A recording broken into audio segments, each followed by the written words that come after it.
Neon lights, they're cutting through the night. City streets, they call out to the fight. A skyline homes alive, never still. Chasing dreams, we run against the thrill. Young hearts in a glow, in the pulse of the street.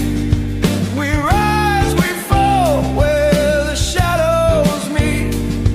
Underneath the lights, we're the ones they'll talk about. Young, wild and free, let it all scream out.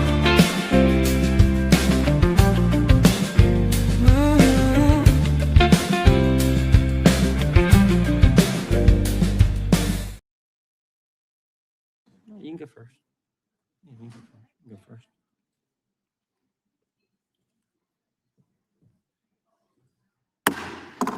Committee will come to order without objection. The chair is authorized to declare a recess at any time. We welcome everyone to today's hearing on the Southern Poverty Law Center.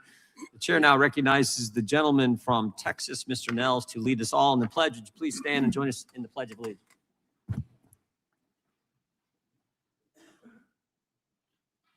Pledge allegiance to the flag of the United States of America and to the republic for which it stands, one nation, under God, indivisible, with liberty and justice for all. Thank you. Thank you, gentlemen. We'll start with opening statements. The chair now recognizes himself for an opening statement. It's always worse than we thought. The one thing we get wrong when we start these investigations, when we start this oversight, is it's always worse than we thought. We now have the superseding indictment from the Justice Department. It wasn't $3 million that they were paying these field sources. It was actually $4 million the Southern Poverty Law Center paid to field sources. And they didn't just pay them to foment the hate they told their donors they were fighting. They actually dated them. That's right. Southern Poverty Law Center employee was in a romantic relationship with field source number 9, a member of the Racist National Alliance. This SPLC employee, who was supposed to be dismantling hate groups with the Intelligence Project, was dating the field source that they were paying. And in fact, they had a joint bank account. Wow. And guess what the SPLC paid this individual? $1.2 million to, again, create and foment the hate they told their donors they were fighting. Now it gets worse. An individual who led the National Socialist Party, a faction of the Aryan nations, reached out to SPLC. He wanted out. He wanted help in leaving this racist group. And what did the SPLC do? They said, no, no, no. Stay in the group. We'll pay you a monthly salary. We'll reimburse you for hosting rallies, purchasing racist materials. Of course, that was field source number 30. How about F37, field source 37? This person's the one who coordinated transportation and attended the 2017 rally in Charlottesville. The Southern Poverty Law Center paid him $300,000 to the guy who helped put together the event where a young lady was killed. F27, he was paid $350,000. What'd he do? He ran the Aryan Nations Motorcycle Club. F43, president of some crazy group, was previously convicted of cross-burning, but the SPLC thought he was worth $19,000 of their donors' money. Again, all told, $4 million to manufacture hate. We said this last hearing. I still remember Rahm Emanuel saying, I'm talking about Democrats, never let a crisis go to waste. The SPLC took it a step further. They created the crisis. They manufactured the crisis. And by so doing, they became the standard, the source for determining who is a hate group. They labeled Family Research Council a hate group. Moms for Liberty was labeled a hate group. Turning Point USA labeled a hate group. Alliance Defending Freedom, even though they argued multiple cases, won 16 cases in front of the Supreme Court, they were labeled a hate group. but never Jane's Revenge, never the group who vandalized crisis pregnancy centers, churches in the aftermath of the Dobbs decision. They never got labeled. And the Biden Justice Department helped make them the standard. This is probably the part that bothers me, I think bothers most people the most. They helped make the Southern poverty the standard in evaluating who's a hate group, who isn't. Because they consulted with them, they had quarterly meetings. The Deputy Attorney General, Lisa Monaco, quarterly met with SPLC. They would give SPLC any information they had, the Justice Department, the FBI had, they give it to them first. They even used them to train prosecutors. And of course, we know what it resulted in. The now famous memorandum from the FBI field office in Richmond, Virginia, where the FBI said, if you're a pro-life Catholic, you're an extremist. And of course, who did they cite for that? You guessed it, the Southern Poverty Law Center. Southern Poverty Law Center became part of the weaponized Garland-Biden Justice Department. Now, here's what's interesting. The Biden DOJ knew all about this scam that they were running. They knew the SPLC was doing this, but they didn't pursue the case. They dropped the case. Because when you meet with them, when you consult with them, when you have them train your prosecutors, you're not going to prosecute them. Nope, you're not going to do it because it's too valuable politically. And here's the scary part. And I'm sure we'll have questions from Mr. Fair later on about this. Here's the scary part. It all worked. Field Source 37, the guy at the Charlottesville rally, helped plan that rally, coordinate transportation there, was paid to attend. After the event, again, after the event where a lady was killed, the Southern Poverty Law Center almost tripled their income. $51 million to $133 million after they were coordinating the hate that took place at that crazy rally. You run a scam, you become the standard, you don't get prosecuted, and you make a ton of money. They got $800 million assets, $700 million in an endowment. Such a deal. And they would have gotten away with it, but for the oversight of Congress, and more importantly, the work of the Justice Department. So God bless the Attorney General and the work him and his team are doing. And we look forward to hearing from our witnesses today and asking them questions. And with that, I would yield to the ranking member for an opening statement. Thank you very much, Mr. Chairman. Welcome to our witnesses. Created in 1971 and headquartered in Montgomery, Alabama. Created in 1971, headquartered in Montgomery, Alabama. The Southern Poverty Law Center is one of America's leading civil rights groups.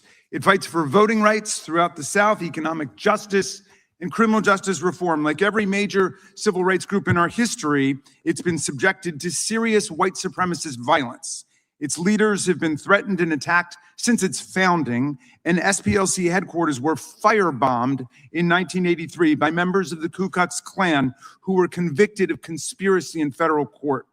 After this attack and escalating racial terror, the SPLC added to its work a focus on the Klan and neo-Nazi groups and other purveyors of hate, violence, and white supremacy. In 1988, the SPLC litigated against the Southern whites of the Ku Klux Klan, the Southern white knights of the Ku Klux Klan, and drove them into bankruptcy, winning $1 million damages verdict on behalf of more than 50 peaceful civil rights marchers in Forsyth County, Georgia, who had been savagely attacked and injured by the Klan. In 2019, it brought a $14 million judgment and won it against the neo-Nazi founder of the Daily Stormer for orchestrating an anti-Semitic troll storm harassment campaign consisting of more than 700 death threats and vile abuse against a Jewish woman and her family. The SPLC has defended the rights of anyone and everyone targeted for hate, violence, oppression, and murder.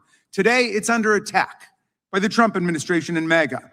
Like the Voting Rights Act of 1965, the great legislative achievement of the modern civil rights movement, now dismantled by the Roberts Court, the SPLC is an enduring institutional beacon of hope for millions of people seeking to create a more perfect union.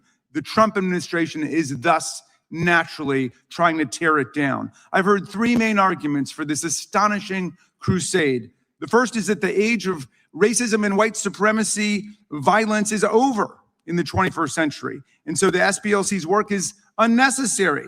Well, this is plainly ridiculous. We live in an age of resurgent racial injustice, profound economic inequality, and relentless assaults on the right to vote. Racist violence still permeates our society. In recent memory, avowed racists and white supremacists have killed 23 people in the El Paso Walmart massacre, 11 people worshiping at the Tree of Life synagogue in the worst anti-Semitic attack in American history, 10 people who were killed shopping for groceries in the Buffalo supermarket massacre, 9 worshiping parishioners were gunned down at the Mother Emanuel Church massacre in Charleston, South Carolina, and 8 people were killed at the Atlanta spa shootings, to name just 5 examples out of thousands. In 2024 alone, the FBI recorded nearly 12,000 hate crime episodes in our country. Just a few weeks ago, 3 fathers died defending their mosque,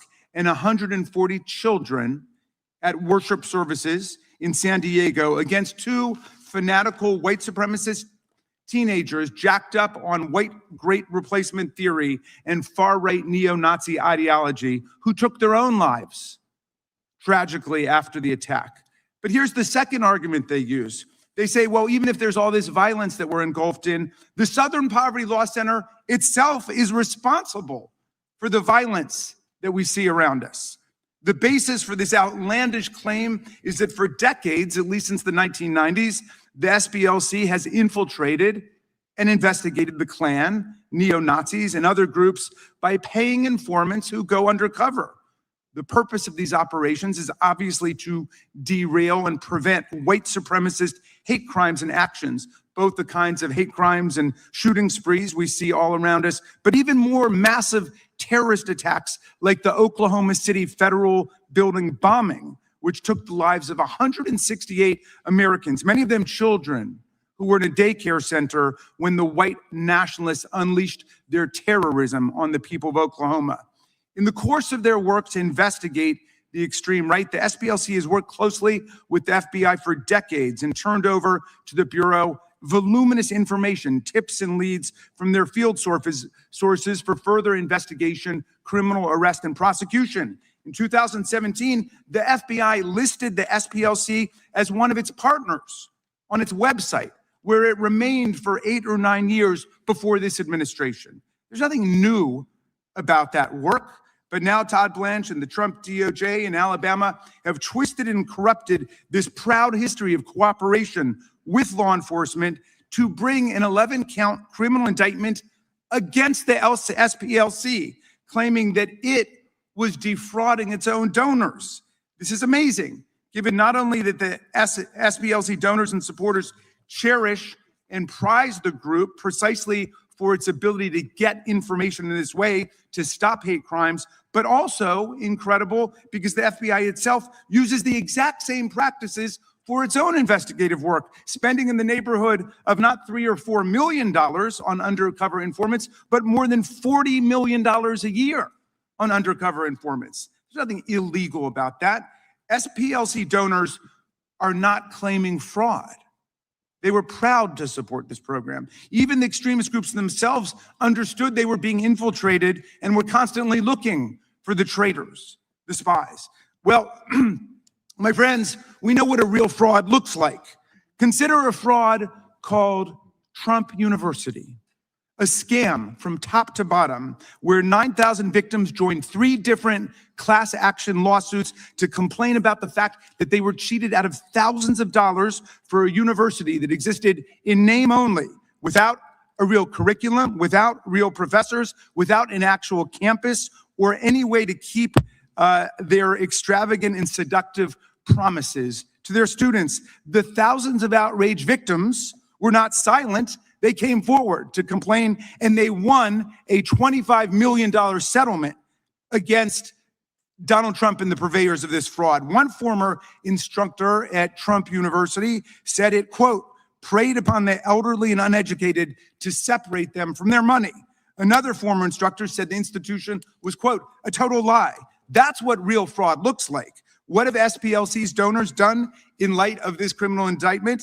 They've not lined up to file class action suits or to denounce the SPLC. They continue to support the SPLC's works. Donations to the organization have gone up since this fraudulent indictment was brought down by the Trump administration. Well, the final complaint I've heard from members of this committee speaking on behalf of certain groups who take exception to being called hate groups by the SPLC. So they're mad that certain groups that they like are called hate groups. And I can appreciate why people don't want to be called a hate group.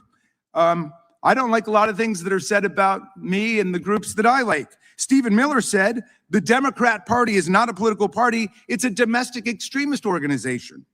I don't like that. Kristi Noem called Alex Preddy and Renee Good, law-abiding citizens shot down by ICE, domestic terrorists. Donald Trump said that Democratic donors like George Soros and Reid Hoffman were funding a conspiracy for domestic terrorists. Look, under our First Amendment, love and hate exist in the eye of the beholder. Donald Trump has repeatedly said that January 6th was a day of love when our police officers were bathed in hugs and kisses from the Proud Boys and the insurrectionists. For most of us who lived through that violent insurrection, it wasn't a day of love, it was a day of hatred and sickening violence. But that's the great thing about the First Amendment.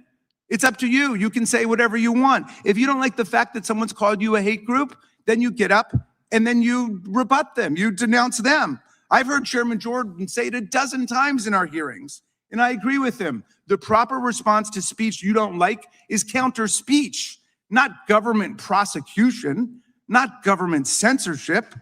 Counterpose honest speech to dishonest speech, the truth to the lies. Let the public figure it out. Whatever happened to, I disagree with everything you say, but I will stand with my life for your right to say it. We need less vendetta and more Voltaire. All of this is a disgrace. When DOJ was founded in 1870, 156 years ago, it was to protect the newly freed African Americans against the Ku Klux Klan, which was rampaging violence throughout the South.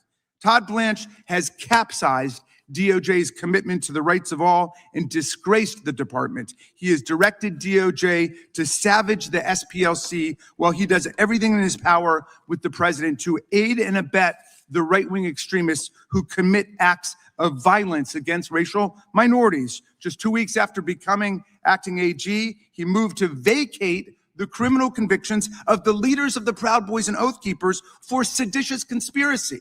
They were convicted and sentenced to jail for many, many years. Seditious conspiracy means working to overthrow the government of the United States. These were crimes so toxic that President Trump wouldn't even pardon them when he was pardoning en masse more than 1,600 other cop-beating, racist January 6 rioters and insurrectionists. These are the people that the DOJ now protects. And now, Todd Blanche wants to create a $1.776 billion taxpayer-funded slush fund to turn the January 6 foot soldiers into mega millionaires. And while Blanche was at it, he signed an outrageous super pardon to give not just Donald Trump, but his entire family and all their businesses complete and total immunity from any investigation, audit, lawsuit, or prosecution by any federal agency for any criminal or civil violation against the United States up until this point. And while systematically firing prosecutors and FBI agents who worked on the January 6 investigation, the largest criminal probe in American history, Trump and Blanche are putting January 6 rioters, violent extremists, and their closest allies in key positions throughout the DOJ, like Jared Wise, who urged rioters to kill police officers on January 6, like Ed Martin, who defended violent cop beaters, both as a defense attorney and a federal prosecutor. He's been given free rein now as DOJ's pardon attorney, despite his long history of consorting with neo-Nazis. Donald Trump nominated Paul Ingrassia, 3 years out of law school, to run the ethics watchdog Office of the Special Counsel, and stood by him after it was revealed that he admitted to having, quote, a bit of a Nazi streak in him. And he wrote that the Martin Luther King holiday should be tossed into the seventh circle of hell. The Department of Defense hired Elias Irizarry, an unqualified, inexperienced 24-year-old Trump loyalist and convicted J6 rioter who was pardoned by the president, to work on irregular warfare and counterterrorism, and so on. We understand that the extremist swamp that gave rise to this criminal indictment against the SPLC is just one more Orwellian attack on the civil rights movement and one more Kafkaesque prosecution designed to shame and ensnare the righteous and acquit and absolve the guilty. It is a tissue of lies that will join the pantheon of debunked fraudulent prosecutions that DOJ has been excoriated for by dozens of judges across the land, appointed by all different presidents. A few weeks ago, a federal judge in Rhode Island, Judge McElroy, called the government's submissions in a case misleading, if not utterly false. Another judge said that DOJ attorneys had submitted a patently false allegation to the court.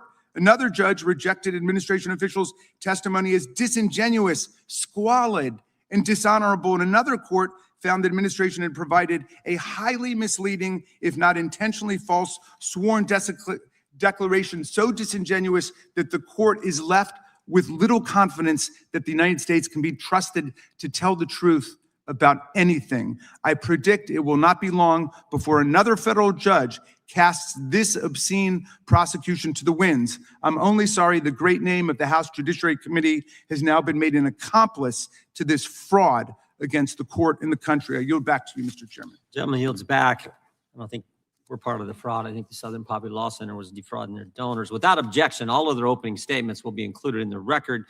Today's witnesses. Dr. Alveda King is the chair of the American Dream Initiative at the American First Policy Institute. She is the daughter of civil rights activist Reverend A.D. King and the niece of Reverend Dr. Martin Luther King Jr. She is the founder of Speak for Life, an organization that advocates for the sanctity and dignity of human life. Mr. Brian Fair is the interim CEO and president of the Southern Poverty Law Center. He previously served as the chairman of SPLC's board of directors. Mr. Ryan Bangert is the senior vice president for strategic initiatives and special counsel to the president at the Alliance Defending Freedom. He previously served in the office of the Texas Attorney General and was a litigation partner at Baker Botts LLP.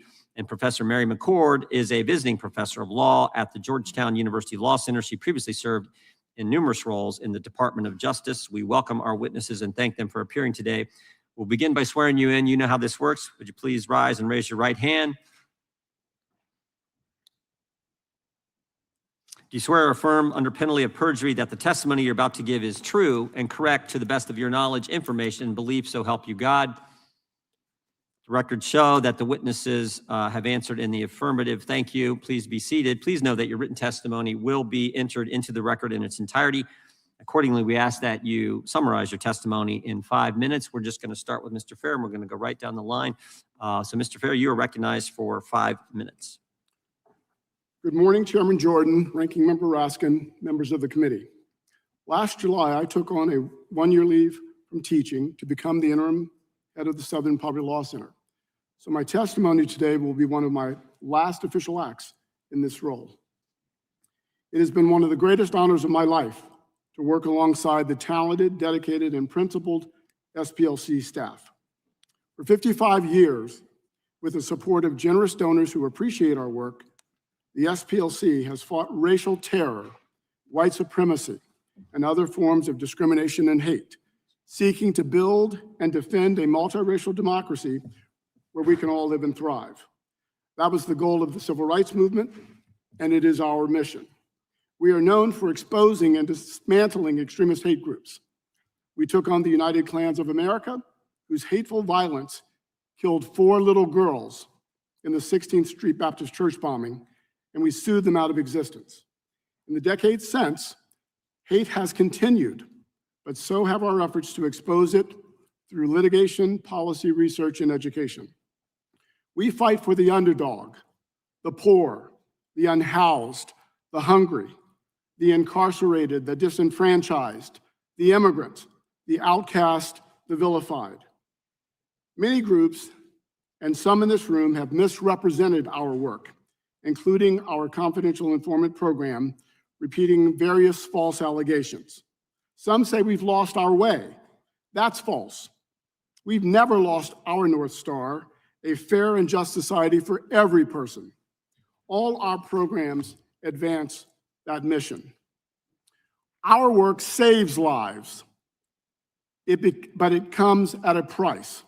Since our earliest days, we've been targeted by those who oppose our mission. Our office was firebombed, our staff threatened, our leaders the target of assassination.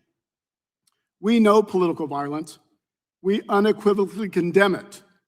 However, despite the danger, we will not stop exposing hate. This morning, we released our annual Year in Hate and Extremism report. It chronicles how the hard right has weaponized the levers of government to weaken the political and economic power of non-whites, immigrants, women, the LGBTQ+ community, religious minorities, and the poor. The forces turning back hard-won progress against discrimination are unrelenting and unashamed. The SPLC, alongside many civil rights groups and democracy defenders, is resisting them. To American people of goodwill, especially those left out of the American promise, your civic participation matters now more than any time since the Civil Rights Movement. Today, I'm joined by several people who inspire our work. First, Ms. Karen Finn and her son Aaron are here. Aaron faced expulsion from school for alleged conduct that was a manifestation of his disability. Aaron lives with autism, and federal law prohibits schools from excluding students for behaviors connected to their disabilities. We sued, and with his mother's courage and dedication and his perseverance, Aaron graduated from that school in 2023. Ms. Tanya Gersh is also here. A Jewish Montana mom, Gersh and her family became the target of relentless anti-Semitic harassment from white nationalists, including threatening phone calls where all that could be heard on the line was gunshots. With the center's help, Gersh won a $14 million judgment against the neo-Nazi who incited her harassers. We stand with Karen, Aaron, Tanya, and thousands we protect every day. Fannie Lou Hamer said, "Nobody's free until everybody's free." The SPLC will continue our constitutionally protected work to ensure everyone in this country is treated with dignity, lives lives free of discrimination, and enjoys liberty and opportunity to thrive. These promises of our democracy are not self-executing. They require our collective vigilance, and we will continue to defend them when they come under attack. Finally, I must note that I'm constrained in answering some questions today because they may touch on matters involving pending criminal litigation against the SPLC or conversations that I've had with counsel. Frankly, this constraint is the result of the majority's injecting itself into a pending criminal matter 3 days after it was filed and then refusing our request to delay this hearing until that case is resolved. With that, I will answer what I can. Thank you, Mr. Fair. I would just point out this committee has had hearings on the activities of the SPLC prior to the indictment from the Justice Department. We thank you for your statement. Dr. King, you are now recognized for 5 minutes. Mr. Chairman, ranking member, and distinguished members of the committee, thank you for allowing me to testify today. I was born on January 22nd, 1951, not with a silver spoon in my mouth, but singing Amazing Grace and pledging allegiance to the flag of the United States of America. In other words, I was born into a Christian family led by Baptist preachers and men and women who loved God, believed in God, proclaimed the gospel of Jesus Christ, and embraced the truth found in Acts 17:26. And of one blood, God made every nation of people to dwell on the face of the earth. I was taught from birth to love, to repent, to forgive, to trust God, and to love my fellow brothers and sisters. Human dignity is a creed of our family, the King family legacy. My uncle, Reverend Dr. Martin Luther King Jr., did not dedicate his life to dividing people into categories of oppressor and oppressed. He dedicated his life to bringing people together under the truth that every person bears the image of God. I come before you today not in anger, but in deep concern. I'm not sure anyone can fully grasp the emotions of a young girl who grew up in a family that sacrificed so much for justice and reconciliation, only to spend much of her adult life being watched, shadowed, criticized, and even threatened because she believes in God, in Jesus Christ, in the sanctity of life, and in the American dream. My family legacy reflects the very truth that America is strongest when we recognize our common humanity. My grandmother's family came from the west coast of Africa. My grandfather's family came from Ireland. My mother's family included Cherokee roots. I have spent my entire life living the reality that America is not a collection of competing tribes. America is one people under God. That is why I am troubled by the conduct and messaging of organizations that claim to fight hatred while profiteering from division.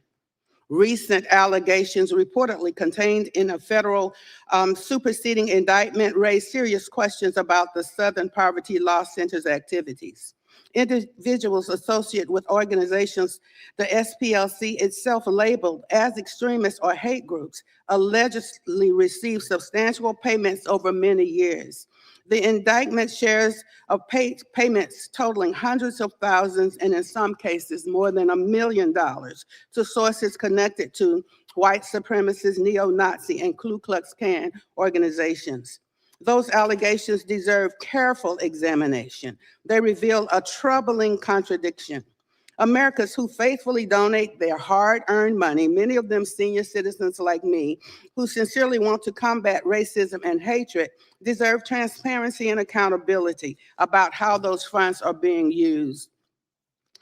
America does not need more manufactured racial tension. We do need more labels with the sole and do not need more labels with the sole intention to drive us apart. We do not need more lists that place citizens under suspicion because they hold sincere beliefs about faith, family, life, or public policy. I know myself about being labeled. Let me be clear.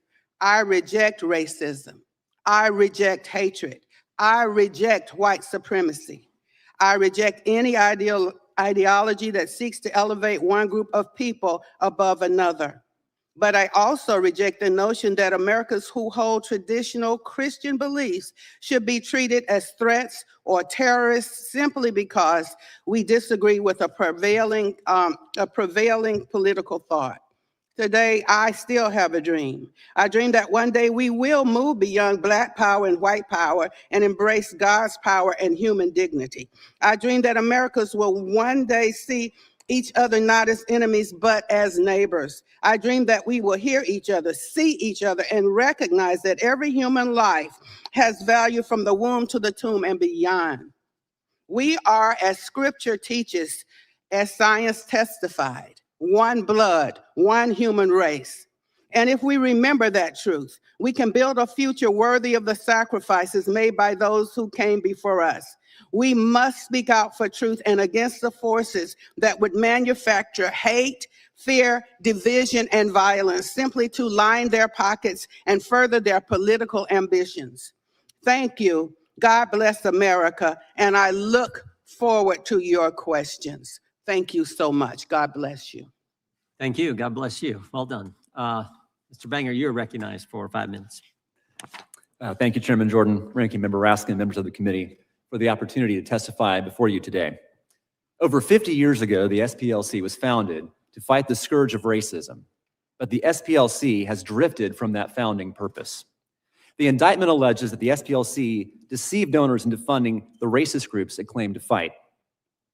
But beyond these shocking allegations of hypocrisy lies a broader story, how the SPLC tarred mainstream conservative organizations as hate groups, and then relentlessly sought to silence those groups by persuading America's leading financial and technology firms to exclude them from the marketplace. ADF is one of those organizations. We've been on the SPLC's hate map since 2016, which is odd, given that we reject racism. Our Christian faith teaches that all are created equal, and all are made in the image of God. But it makes sense when you understand today's SPLC, in the words of some, as a political hit operation. The SPLC has branded ADF and others like us as hate groups solely because it disagrees with our work, grounded in our religious conviction on behalf of children told by the medical establishment to disfigure and permanently mutilate their bodies, on behalf of the most vulnerable among us, both those unborn and those at the end of life. Our advocacy for these mainstream positions has repeatedly led us to the U.S. Supreme Court, where we have secured 18 victories since 2011, including 2 more cases under submission today. In fact, the SPLC even quietly filed an amicus brief supporting one of ADF's Supreme Court wins on behalf of freedom of association and donor privacy. But the SPLC cannot abide our work on behalf of the vulnerable, parents, children, and the unborn. So it has slandered ADF and other groups like us as hate groups and sought to lock us out of the public square. The SPLC began targeting mainstream Christian and conservative organizations by adding them to their hate map in 2010. 7 years later, the SPLC's fundraising skyrocketed in response to the notorious Unite the Right rally in Charlottesville. But this wasn't a stroke of good luck. The superseding indictment alleges that the SPLC funded and supported one of its ringleaders. In the immediate aftermath of Charlottesville, the SPLC received large donations or commitments from leading firms and personalities, including JP Morgan Chase, Facebook, Google, Twitter, and even Tim Cook at Apple. In 2018, it launched a coalition of left-wing organizations called Change the Terms.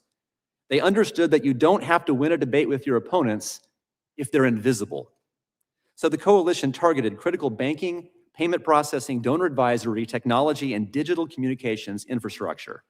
It embedded the SPLC within that infrastructure of corporate decision-making, allowing it to influence terms of engagement, flag business partners, and bully corporations into compliance. In short, the SPLC mobilized corporate America to crush the voices of mainstream conservative organizations. The Biden years saw the SPLC deepen its presence in America's political and corporate infrastructure. The Biden DOJ and White House met regularly with SPLC officials. Amazon used the SPLC to blackball groups from its Amazon Smile Giving program. So did the employee charitable giving platform Benevity, which serves nearly a quarter of the Fortune 1000. ADF saw tangible impacts. We lost access to the Amazon Smile program, nonprofit pricing from large technology providers like Microsoft, Adobe, and Intuit, web hosting on the Pantheon platform, and access to donor-advised funds at Fidelity. A partisan political organization like the SPLC should never have been allowed to function as an unaccountable private gatekeeper to critical financial, technology, and communication services. And corporations should never have accepted the word of an organization that is itself severely compromised. In addition to standing indicted today, the SPLC has paid millions in settlements for defamation. Its co-founder and president left in 2019 amid staff reports of a systemic culture of racism and sexism. It received an F from Charity Navigator for hoarding donor money to the tune of more than $800 million, much of it offshore. Former employees have said that the SPLC is little more than a highly profitable scam. The time has come to uproot the SPLC from America's financial and technology infrastructure, and Congress can help. Investigations of the SPLC can reach beyond the indictment to examine the SPLC's relationships with financial institutions, technology companies, and digital communications platforms. Moreover, Congress can pass legislation barring federally insured financial institutions from delegating decision-making to private entities that discriminate based on First Amendment protected activity. These would be critical steps toward dismantling the SPLC's shadow censorship regime. We thank the committee for its interest in doing so. Thank you, Mr. Bangert. Professor McCord, you're recognized. Members of the committee, thank you for inviting me to testify. The Department of Justice should not use its power as a weapon against people and organizations disliked by the president. No one has said this better than former U.S. Supreme Court Justice and U.S. Attorney General Robert Jackson in his 1940 speech, The Federal Prosecutor. He said, "The prosecutor has more control over life, liberty, and reputation than any other person in America. The prosecutor can order arrests, present cases to the grand jury in secret session, and on the basis of his one-sided presentation of the facts, can cause the citizen to be indicted and held for trial. If the prosecutor is obliged to choose his cases, it follows that he can choose his defendants. It is in this realm in which the prosecutor picks some person whom he dislikes or desires to embarrass, or selects some group of unpopular persons and then looks for an offense, that the greatest danger of abuse of the prosecuting power lies. It is here that law enforcement becomes personal and the real crime becomes that of being unpopular with the predominant or governing group.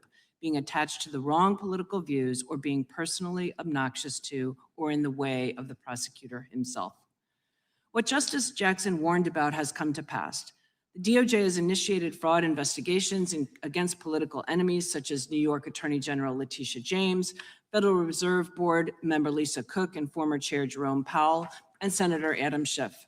And at the same time, the president has granted clemency to more than 70 allies, donors, and others convicted of hundreds of millions of dollars in fraud across his 2 terms, often after receiving financial or other benefits from them. And he, along with his Attorney General nominee, have orchestrated a fraud on the court, settling the president's collusive lawsuit against the IRS, in which he, his family members, and his businesses all received from the Justice Department an effective pardon from criminal and civil investigations, audits, claims, and prosecutions by any federal department or agency on any subject based on anything that could have been initiated as of the date of the settlement, known or unknown. The so-called settlement came after a federal judge ordered briefing on whether there was actual adversity between the parties, a constitutional requirement for a lawsuit. This one-sided use of prosecutorial power extends to the President's National Security Presidential Memorandum 7. Using the domestic terrorism label, it mandates that federal government, including the DOJ, use every tool in its toolbox to target groups with ideologies this administration perceives as, quote, anti-Americanism, anti-capitalism, and anti-Christianity, extremism on migration, race, and gender, and hostility towards those who hold traditional American views on family, religion, and morality. NSPM 7 states that the groups and entities that perpetuate this extremism have created a movement that embraces and elevates violence to achieve policy outcomes.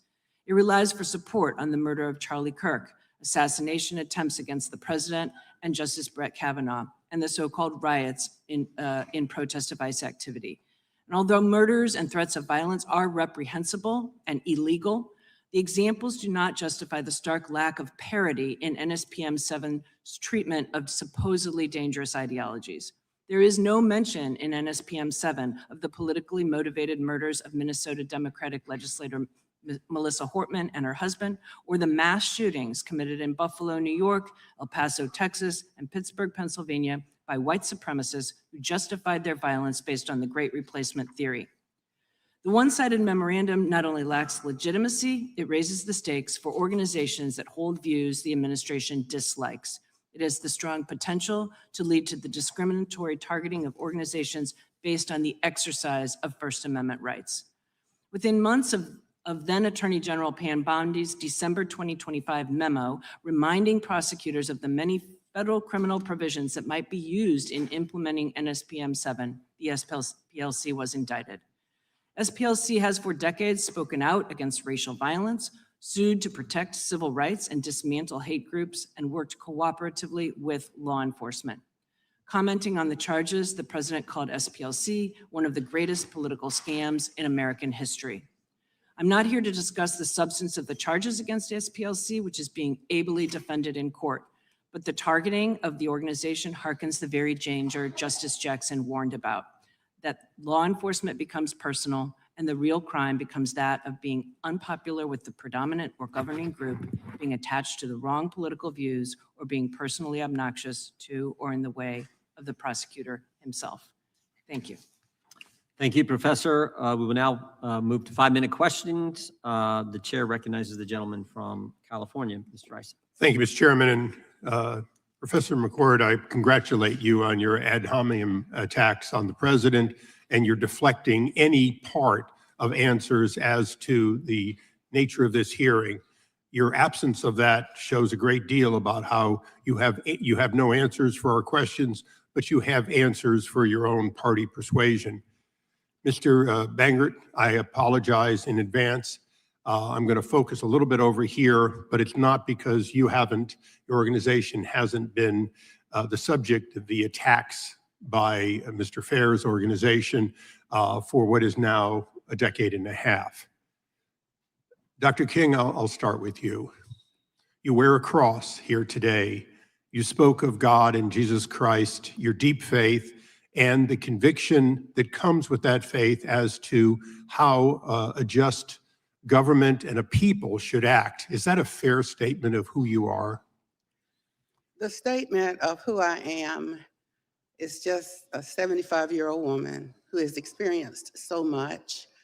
I have been personally flagged by SPLC, and I have been on a domestic terrorist list, interestingly enough, for much of my life. Well, Dr. King, that's the nature of the question. Is that because of who you are, because of your faith, because you have championed the teachings of your father and your uncle? Yesterday, I led a small trip into the Capitol where the rotunda has virtually only presidents of the United States other than Dr. King. Is it in fact his teachings and the teachings of people like that that you follow that has caused you to be so labeled? I believe that these attacks against me and others are not because only of my faith, certainly because of my faith, absolutely. My uncle, Reverend Dr. Martin Luther King Jr. once said that the law may not make you love me, but it can keep you from killing me. And so I believe that many of us are persecuted because of our faith and our beliefs. I think it's a little unfair because I say life from the womb to the tomb and beyond, that I'm on a domestic terrorist list. I think that's unfair. Well, you join a group of faithful people, as Mr. Bangert mentioned, tend to be what we'd call center-right leading. You knew Charlie Kirk and his work, didn't you? I did know Charlie Kirk. And his work, like your work, was about love, people getting along, but it was also about teaching of the benefits of faith, wasn't it? I was able to make some peace with Charlie before he was killed because he said some bad things about my uncle. I didn't like it. I was upset and I said, Charlie, but one of the last things Charlie said to an African-American young man, he says, our DNA makes us the same, not the skin. Charlie actually said that. And he publicly apologized at a meeting where I was. So Charlie was not an angel. I'm definitely not an angel. President Trump, Biden, Obama, angels, please raise your hand right now. If you're out there, I need to meet you. However, it's misguided compassion that brings us here today. It is misguided compassion that puts me on a domestic terrorist list. I think that is very unfair. And you know, old people like me giving money to SPLC and then calling me later, oh my God, they believe in it's okay to cut a boy's penis off. I was like, seems like they're spending a little money to do that. And people are totally shocked. I hope people will take the medicine and come on and admit that they are funding some things. They might be doing some good stuff. But look at like this, I have a dog and I'm making some brownies. And they chocolate. The dog poops some brown stuff. I put a little secret ingredient in there. And I put it in my brownies and the people get worms. It's not right. It's just not right. Thank you, Dr. King. Mr. Fair, I don't want you to be left out of this conversation. Your organization has labeled Dr. King and Charlie Kirk and others. Do you regret that? Will you recant it? Or are you going to double down and say that these people, including the martyred Charlie Kirk, in fact, somehow deserve to be on your hate list for they're constantly talking about bringing people together, talking about the teachings of the Bible and the like? Congressman Issa, as I said in my statement. Now, wait a second. No. I heard your statement. Well, I only want an answer to your question in the 11 seconds left. Are you going to recant, yes or no? And if you're not going to, please don't tell me it's because now you're under charges. Your organization did it as much as 16 years ago. Will you take back any part of that, or is your hate list stand as your position of your organization as its head today?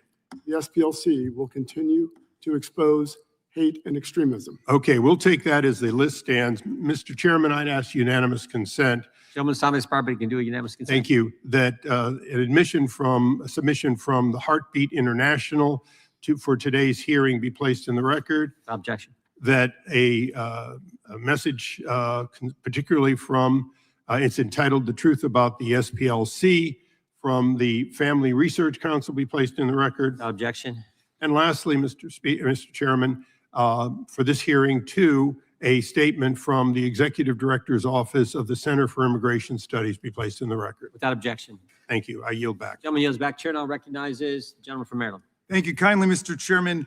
Ms. McCord, our colleagues invoked the fact that the SPLC had an informant in a white nationalist group at the infamous Unite the Right rally in August of 2017 in Charlottesville as some kind of indictment of the SPLC. But didn't that SPLC informant create the information that allowed the SPLC to send 3 different FBI field offices a 45-page memorandum warning of planned violence and the potential for violence at this extremist confab? That is the facts that have been represented in court. Mr. Fair, is it true that the SPLC sent a memo based on that informant's work to 3 different FBI field offices? Yes, it is. Okay. The chairman spoke with some indignation about the fact that there were $3 million or $4 million spent giving to undercover informants to try to expose the work of the extremist groups, as in Charlottesville in 2017, where Heather Heyer was killed by a fanatic racist. I'm just curious how the members of the panel feel about this proposed $1.776 billion political slush fund set up for the Proud Boys, the Oath Keepers, and other convicted criminals and rioters from January 6th. Do you think that that fund should be shut down and any other similar fund, Mr. Fair? Yeah. Yes or no? Yes, I do. Dr. King, do you agree that that should be shut down?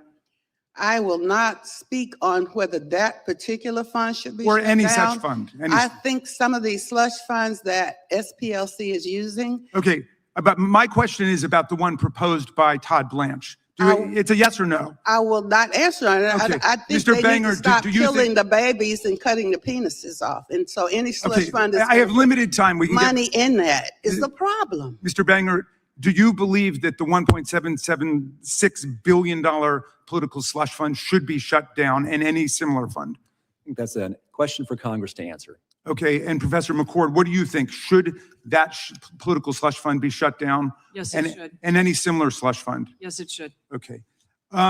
So the conceit of the prosecution, this whole hearing, the whole attack on the SPLC is that there's some contradiction between fighting against extremist hate and racism for decades and then sending people undercover as informants to find out what these groups are doing. Do you agree that there's a contradiction, Professor McCord? I agree that it is a very useful law enforcement tool to use informants and cooperators to learn more, not just about hate groups and potential domestic violent extremism, but also as a tool to dismantle drug trafficking groups and human trafficking groups. So if the FBI sent someone undercover to expose a mafia organization, narco traffickers, international human traffickers, that wouldn't mean that the FBI is supporting those groups, would it? That's correct. Okay. As a matter of law, and as a matter of fact, can you have a criminal fraud if there are no victims of the fraud? To have a criminal fraud, you have to have made statements and fraudulently to induce some activity. And if it did not induce some sort of activity like a gift or donation, then there is no. Well, what I don't understand is that suddenly out of the blue, there's a claim that the Southern Poverty Law Center is engaged in fraud because it's been extremely effective. I wish it had been even more effective, for example, in stopping the Oklahoma City bombing, where nearly 200 people were killed in an act of fanatical white nationalism. But it's been quite effective. I don't know of any group that's been more effective, other than potentially the FBI itself, in stopping extremist white violence. Well, do you believe that it is an act of fraud when the donors to the group understand perfectly well that people are being sent undercover to try to get information on what these groups are doing? If donors were not defrauded, and no donors have come forward, to my knowledge, suggesting that they were unaware of what the SPLC was doing, that program has been known for a long time. And so that creates a problem. I mean, it just seems to me amazing to be alleging a fraud when there are no victims. When I just looked up the Trump University case, there were hundreds and hundreds of people coming forward screaming to high heaven about how they'd been ripped off and exploited by this fake university, and they won $25 million. So for do it. you But- pay the same people to do the bomb and then go and comfort the people from being bombed? You pay the same people to do both jobs? That's kind of fraud to me. That's weird and chaotic and confusing. Well, Dr. King, I don't think there's any allegation that anybody who was working with the Southern Poverty Law Center bombed anyone. Do you have information to that effect? Because I don't personally, but outside agitators did bomb our house in '63 and then ran back and took off the Ku Klux Klan sheets and put on police things and ran up in the yard. Well, And it that's was a the same statement. people. It was crazy. I'm with you, and that's a statement about the racism of that police force working with the Ku Klux Hey, Klan. y'all pay both of them to do the double jobs. SPLC does. Really, you hire them to do the bombing, then you you're hire them asserting to a lot fix of the things bombing. That's weird. Dr. King, you're asserting a lot of things under oath, and you haven't brought the evidence with you. So I think I'll you get should- some for you. Okay, please, bring us the evidence, and I'll yield back to you, Mr. Chairman. I'll Gentleman get yields some for you. back. Mr. Fair, did the Southern Poverty Law Center use donor money to have field sources attend extremist rallies across the country? Mr. Chairman, It's a simple question. Did you use your donor money for that purpose? we used donor money, It's a yes or no. paid confidential informants to infiltrate extremist organizations. Did the Southern Poverty Law Center use donor dollars to have field sources host extremist rallies throughout the country? Not to my knowledge. That's not what the indictment says. Did the Southern Poverty Law Center use donor dollars to have field sources grow existing chapters of extremist groups? Mr. Chairman, as I It's a said simple earlier, question, Mr. Fair. Did you use donor money for the purpose I just read? I'm reading straight from the superseding indictment. and Mr. Chairman, the indictment will be managed and responded to by counsel in the criminal case that's Well, you just pending. answered a question from Mr. Raskin concerning the indictment. He asked you, did field sources send information to the FBI that help with things? You answered that question. I'm That's a asking, matter of public knowledge. That's in our Mr. Chairman. public filing. did Mr. Southern Poverty Chairman. Law Center use donor money to have field sources create new chapters of extremist groups? Again, Mr. Chairman, Did the Southern Poverty Law Center use donor money to recruit new individuals into those extremist groups? I assume you don't want me to answer since you're not giving me time to answer. No, I'm giving you time to answer because that's a yes. Or did you use your donors' money for that purpose? Yes or no? Again, those issues will be resolved in the pending allegations against the SPLC. It seems to me if the answer is no, you could say no. We have asserted that the allegations are false. Did the Southern Poverty Law Center use donor money to have field sources make donations to extremist group leaders and purchase materials for cross burnings? It's alleged in the indictment. Did it happen? We've alleged that those allegations are false. Did Southern Poverty Law Center use donor dollars to have field sources create racist paraphernalia that extremist groups sold at rallies? We've alleged that those allegations are false. Okay, how about this? What is Fox photography?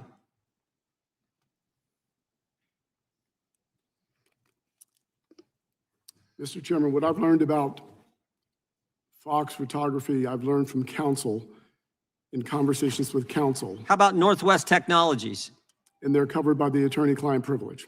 No, I'm not, these are, well, did the Southern Poverty Law Center establish shell companies to pay, to run the money through to then pay the field sources? Again, all of the allegations that you are referring to, Chairman Jordan, will be Well, how about this? Go ahead. responded to by our counsel in the Middle District of Alabama. Did you pay the field sources directly or did you pay them through an intermediary? Mr. Chairman Jordan, Yep. our counsel will respond to all the allegations in the indictment in the case pending in the Middle District. Well, there's all these companies that you sent money to, Center Investigative Agency, not the CIA, but your CIA, Fox Photography, Northwest Technologies, Tech Writers Group, Rare Books Warehouses, Imagery Link, J&J Electronics, and Kelly's Marine. And I'm just want to know if that was the intermediate shell companies that you guys set up to pay the field sources. Is that true? Will the good chairman yield for just a No, moment? I got just a minute and a half, and then I'll be happy to entertain a question you may Chairman have. Jordan, our counsel will respond to all the allegations in the Middle District of Alabama, Okay. as the process allows. Did you do it all for the money? And you said now, I think the Southern Poverty Law Center said you're no longer going to use these field sources. You're going to stop the program, but you did it for multiple years. And according to the indictment, it was $4 million that you shelled out to these various field sources to engage in all the activities I just read. As I'm we just said, wondering, was it all about the money? as we said in our public statement, Chairman Jordan, we did it to protect our staff and to protect the public. Did fundraising increase after paying people to stay in these groups who actually wanted out of them? Did your fundraising increase? Did the donations coming in increase? Chairman Jordan, I'm not sure exactly what you're referring to when you say. How about this? After the crazy Charlottesville rally, did fundraising go up? Mr. Chairman, our fundraising went up. Fundraising where one of your field sources helped coordinate Our transportation. to that fundraising event? went up when President Donald Trump was elected in 2016. Fundraising go up after you paid a field source to coordinate the transportation at an event in Charlottesville where a person was killed. That's what I'm asking. Did it go up? Because according to what we know, you went from 51 million to 133 million in 1 year. And that happened when President Donald Trump was elected. Who's the president of the National Socialist Party? You know? You paid him $70,000. He was field source number 30. I just want to know who he is. Do you know who he is? Mr. Chairman, that's an allegation in the indictment that will be responded to by counsel in the Middle District of Alabama. My time has expired. The chair now recognizes the gentleman from New York. Thank you, Mr. Chairman. Mr. Chairman, in a Justice Department that has lost more than 10,000 attorneys since the start of President Trump's second term, it's not surprising that the indictment of SPLC are replete with mistakes of fact and law. In the words of one former prosecutor, DOJ's indictment of SPLC, quote, falls egregiously short of alleging a crime, close quote. At its core, the indictment claims that SPLC defrauded its donors and betrayed its stated mission to dismantle hate groups by paying informants who, quote, were either associated with violent extremist organizations or had infiltrated such organizations at the SPLC's direction, close quote. But this is directly contradicted by the fact that SPLC's donors have said that they knew about and liked the informant program. The truth is that SPLC's use of paid informants has been public knowledge for decades. Mr. Fair, has information provided by informants to the SPLC been used to prevent political and racially motivated violence? I'm sorry, Congressman Adler. Has information provided by informants to SPLC been used to prevent political and racially motivated violence? Yes, Congressman Adler. We shared information that we learned through our confidential informant program with local, state, and federal law enforcement to prevent racial violence against the public at large and to protect our staff. Thank you. SPLC proactively shared information obtained from its informants with law enforcement agencies in order to prevent the activities of extremist groups, in other words. Question, Mr. Fair, can you explain what actions the SPLC took before the Unite the Right rally in Charlottesville in an attempt to help law enforcement? Congressman Adler, again, I must say that counsel will respond to all allegations in the indictment in the Middle District of Alabama. That's not an allegation. It's part of the allegation. Okay. Mr. Fair, can you explain how the SPLC's informant program helped thwart a terrorist attack in Las Vegas in 2019? Yes, Congressman Adler. In our public filings, we have already stated that SPLC shared information about a particular white nationalist group, Atom Waffen, and to prevent a terrorist attack in Las Vegas in 2019. Thank you. And what about Philadelphia's Navy Yard? Can you tell us briefly about that? Again, in 2018, the SPLC shared information with the FBI and with law enforcement about potential criminal activity by a member of the Vanguard America. We shared that information with law enforcement. Thank you. It sounds to me like SPLC's informant program has been essential and that SPLC has worked with law enforcement to keep our community safe. And yet, Shortly after the indictment was announced, Acting Attorney General Todd Blanche falsely claimed on Fox News that the DOJ had, quote, no information, unquote, that suggested SPLC shared information collected through its informant program with federal law enforcement. This was obviously a lie. In fact, DOJ was forced to walk back Blanche's false claim after SPLC filed a motion to address the government's, quote, materially false statements. Ms. McCord, the Acting Attorney General, the chief law enforcement official in this country, made a patently false statement publicly about a material fact in an ongoing prosecution. Can you explain why a false statement made by an acting attorney general directly related to an ongoing prosecution would be concerning? Well, this is something, first of all, given that Mr. Blanche has now rescinded that statement, it begs the question of whether he knew what he said was false at the time. And if he did, it's a terrible thing to try to prejudice the American public against the SPLC in these criminal charges by making a statement like that, which is really core to the indictment, whether they were sharing information with law enforcement. Thank you. DOJ's case against SPLC, much like the investigations into James Comey, Letitia James, Jerome Powell, Lisa Cook, and so many others, is yet another example of the Trump administration's total weaponization of the Department of Justice. And this committee's hearing today is an example of slander against one of the greatest civil rights organizations we've had. I yield back. Gentleman yields back. The gentleman from Texas is recognized. Thank the chairman and thank the witnesses. I'd like to observe Mr. Banger, who both served in the Office of the Attorney General of the state of Texas. I want to thank you for your service there. Mr. Fair, in 2012, the Family Research Council was attacked and the guard in the front of the building was shot. The head of the Family Research Council, Tony Perkins, made quite note at the time of Southern Poverty Law Center's involvement in that, in putting Family Research Council on their so-called hate map. Has the SPLC ever acknowledged that its designation contributed to that attack? Congressman Roy, Yes or no? I can't answer that question with a yes or no. You asked me if I Did they retract, correct, or reconsider the listing of the Family Research Council on its hate map? The Family Research Council is listed on our hate map because it meets the criteria. To this day, you continue to keep the Family Research Council on its hate map. Is that true? The Family Research Council remains on the hate map because it meets the criteria that we use for. Which criteria?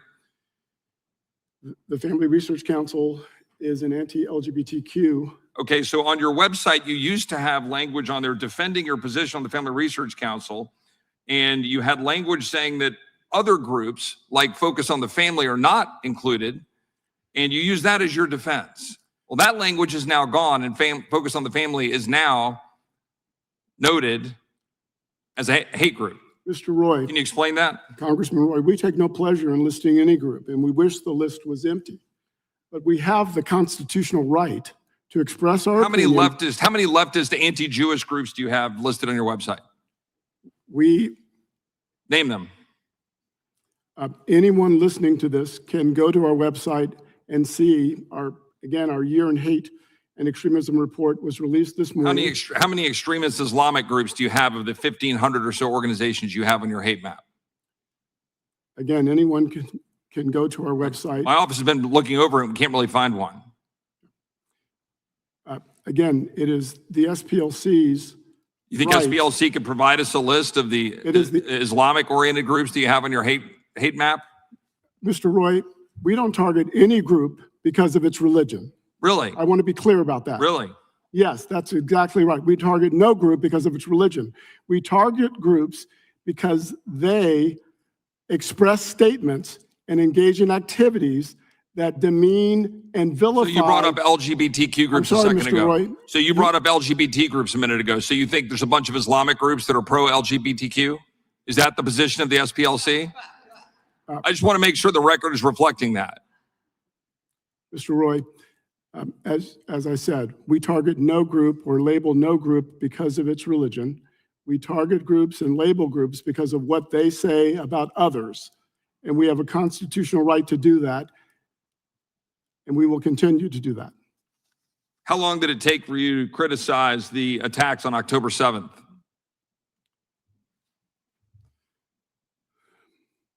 Mr. Roy, Was it immediate?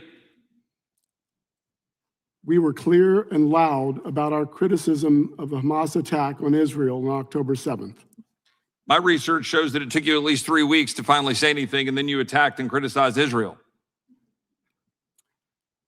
Mr. Roy, Do you think the record reflects that, or am I incorrect? Mr. Roy, as I said, the SPLC has a 55-year history of fighting anti-Semitism. It speaks for itself.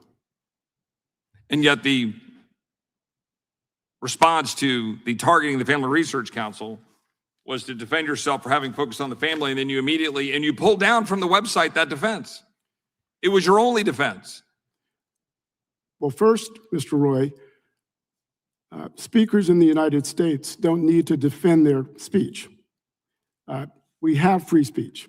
And so Well, everyone should understand that. Yeah, you do here on the record have to defend the position of an organization that has now been indicted and has superseding indictment based on very clear indications of the way the money is flowing in order to target very specific groups and to potentially defraud your donors, not to mention, by the way, banks.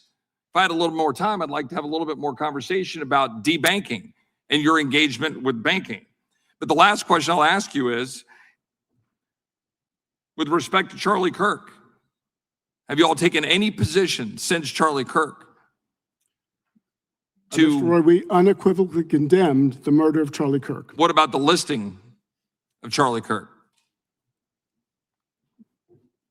It is our position that TPUSA expresses views and vilifies other people based on immutable characteristics, exposing them to our listing. Mr. Chairman, I have a couple of unanimous consent Without requests. objection. I have several documents here. November 2025 Hate Watch from the Southern Property Law Center, in which hearing or the work that I've done on Sharia law was included in Objection. Hate Watch without objection. Another one here, anti-Muslim bigotry, in which work we did in this very room in the subcommittee on the Constitution highlighting concerns with Sharia law were included in the Hate Watch. I'd like to insert those in the record. Without objection. Gentleman yields back. Mr. Chairman, have you see request? Gentleman's recognized. Thank you, Mr. Chairman. I move to enter into the record a letter from the Jewish Council of Public Affairs. Without and objection. Dozens of rabbis praising the role of the SPLC in opposing anti-Semitism. Objection. Chair now recognizes the gentlelady from California. So during a September 2020 presidential debate, when he was asked to condemn white supremacists and tell their militia groups to stand down, Donald Trump told the Proud Boys to, quote, stand back and stand by. That was a message that elated white supremacists online. Months later, President Trump had lost the election and spent months spreading the big lie about widespread fraud, and the Proud Boys were no longer standing by. On January 6th, they were on the ellipse. They were in the streets, and as we all know, we were here, they made it into our Capitol.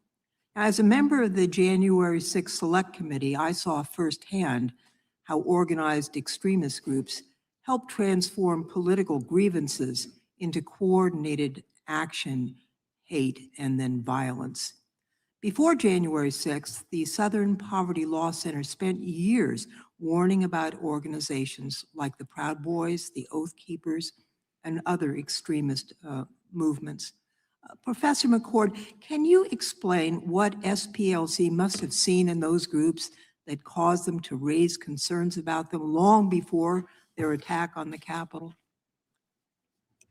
Yes, Congressmember. Like other research organizations that study the groups with ideologies that espouse things like white supremacism and the Great Replacement theory, and tend to, in some cases, not all cases, but advocate for violence on behalf of those ideologies and in furtherance of those ideologies. These are things that lead SPLC, as other research organizations do, to give warnings about violence that may be coming. And certainly before January 6th, the red flags and the warning signs were there and were communicated by SPLC as well as other organizations. How did the prosecution of anti-government actors who participated in the storming of the Capitol on January 6th affect groups like Oath Keepers and the activities of anti-government militias? And what happened after the Trump administration issued its pardons to January 6th insurrection participants? And did the pardons of the January 6th insurrectionists help or hurt the fight against white supremacist violence and extremism in this country? 3 questions for you, Professor McCord. Right after January 6th, we saw groups like the Proud Boys, the Oath Keepers, the National 3%ers dismantle their nationwide organizations. We saw the Oath Keepers pretty much dissolve. But of course, with the pardons and the clemency and the commutations, we've seen a resurgence of these groups. We've seen them monetizing things, and we've seen also, unfortunately, members not just of those groups, but people who were pardoned committing additional crimes. We have a list of the crimes they've committed, some really disgusting and serious measures. Mr. Fair, if Congress tries to diminish SPLC and dismiss its warnings about groups like the Proud Boys and Oath Keepers, what lessons would we miss about the threat posed by organized domestic extremism to our American democracy? Thank you, Congressman Longwood. The lessons we would miss is that all of us are less safe with the threat of domestic terrorism, that these groups that both express hate, that express white supremacy, that terrorize various groups are a danger to all of us. And we need to know about them. We need to know about what they say, and we need to know about the actions that they take. That's what we'll miss. I thank you for those answers. I think it's really quite telling that the Republican majority on this committee has now had a second hearing to scrutinize SPLC rather than discuss their findings and figure out how to prevent another such attack on our democracy. These lunatics that Donald Trump unleashed back onto America's streets are prepared to go to war for him again. They're violent, they're hate-filled, and they have a president who will not hold them accountable for violating the law. He's pardoned them. He says he wants to give them taxpayer money to reward them. That's the threat we need to be discussing, not the folks at SPLC who are pointing out this threat. With that, Mr. Chairman, I yield back. Until it yields back, I would just remind Mr. Fair that the Family Research Council doesn't terrorize anyone. And shortly after you put them on the hate list, individual came into their facility and shot the security guard. I now recognize the gentleman from. A quick unanimous consent request. Yeah. Just in response to the time frame with respect to the SPLC's response to October 7th, an article here from Fox that shows that statement was in fact 3 weeks later on October 28th. I'd like to insert that in the record. Objection. And subsequent reports in response to their response saying it's an international incident. There are several reports here showing that they previously responded to other international incidents in Europe and in Australia and others. I'd like to insert those in the record. Without objection. Chair Thank you, number Mr. Chairman. 5, gentleman from California. Thank you. Mr. Fair, does any of the money that the SPLC raises come from foreign sources, whether foreign nationals, organizations, foreign governments? Not to my knowledge. How does your organization consult or communicate with foreign sources? Not to my knowledge. During the Biden administration, did the Department of Justice seek your organization's guidance on determining political groups to target?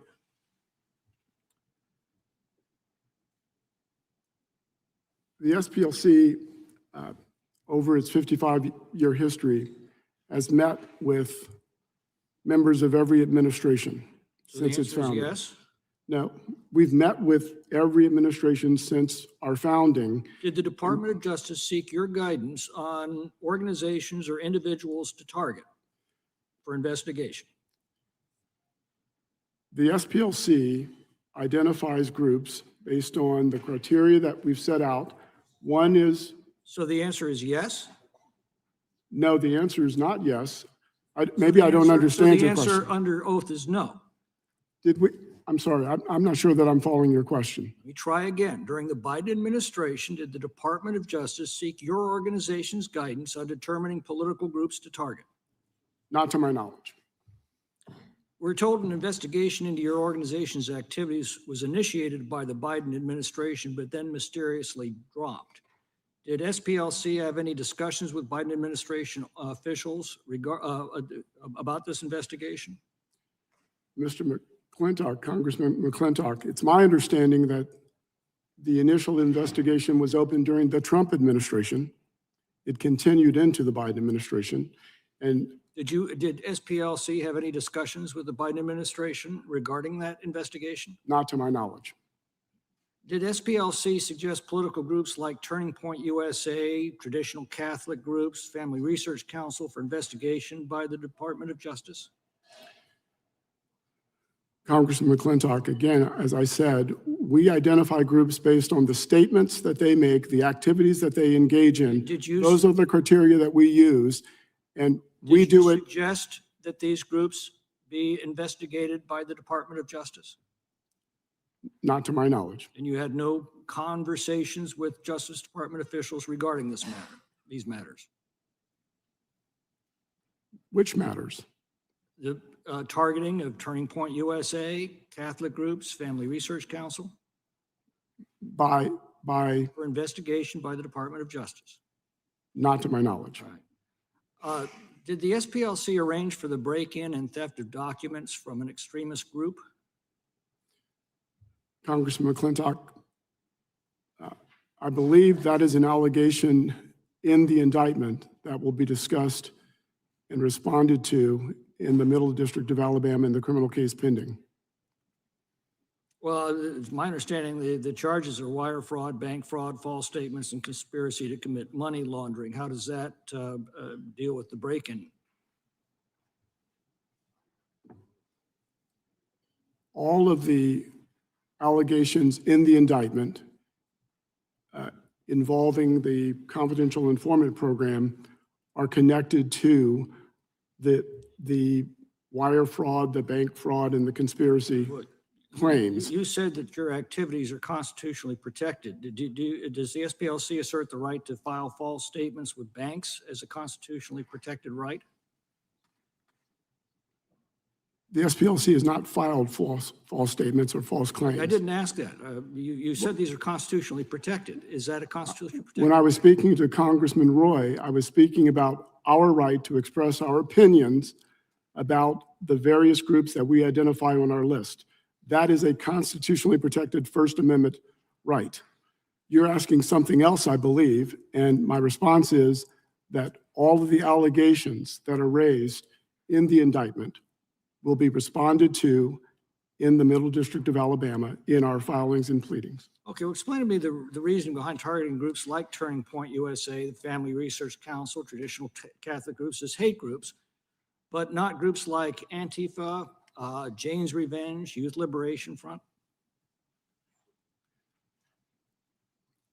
We list groups that demonize or vilify people based on immutable characteristics or that express anti-government conspiracy Do you theories. believe that Antifa and Jane's Revenge and Youth Liberation Front have committed violent acts? Congressman McClintock, it's my understanding that the FBI has said Antifa is an ideology, not a group. So a group, if it's not a group, it wouldn't be identified on our list. So you don't recognize it as a group? I'm sorry?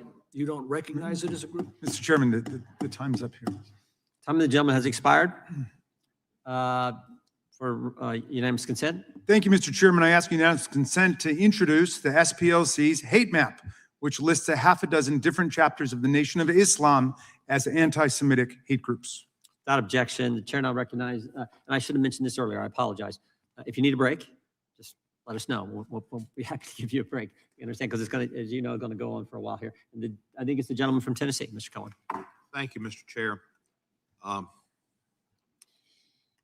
Mr. Fair, why was the Southern Poverty Law Center called the Southern Poverty Law Center?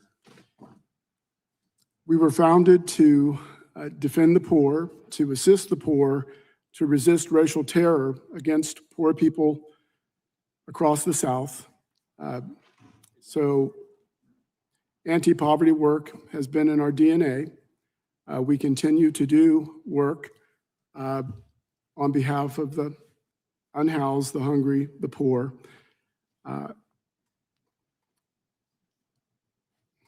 And your founders, I knew Morris Dees. I know Morris Dees. I haven't seen him in Epic for a while. And Julian Bond was a dear friend of mine. They were two of your founders, were they not? That's correct. Were there other founders that people might know?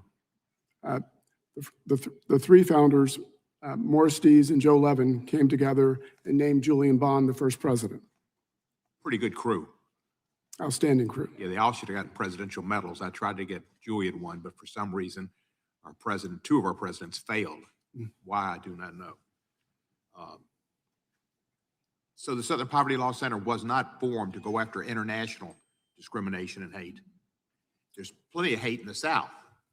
Yes. The South's abundant with hate. Our initial work was primarily focused in the South, but that work has expanded to cover the entire country.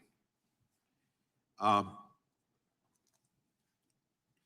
don't understand the questioning, some of the people on the panel, about suggesting the Southern Poverty Law Center is not concerned about anti-Semitism and Jewish hate. As a person who's been exposed to Jewish hate and anti-Semitism since my birth, I guess, and could get a ton of it on the Mr. Musk's hate-filled organization, a lot of anti-Semitism, which has increased lately.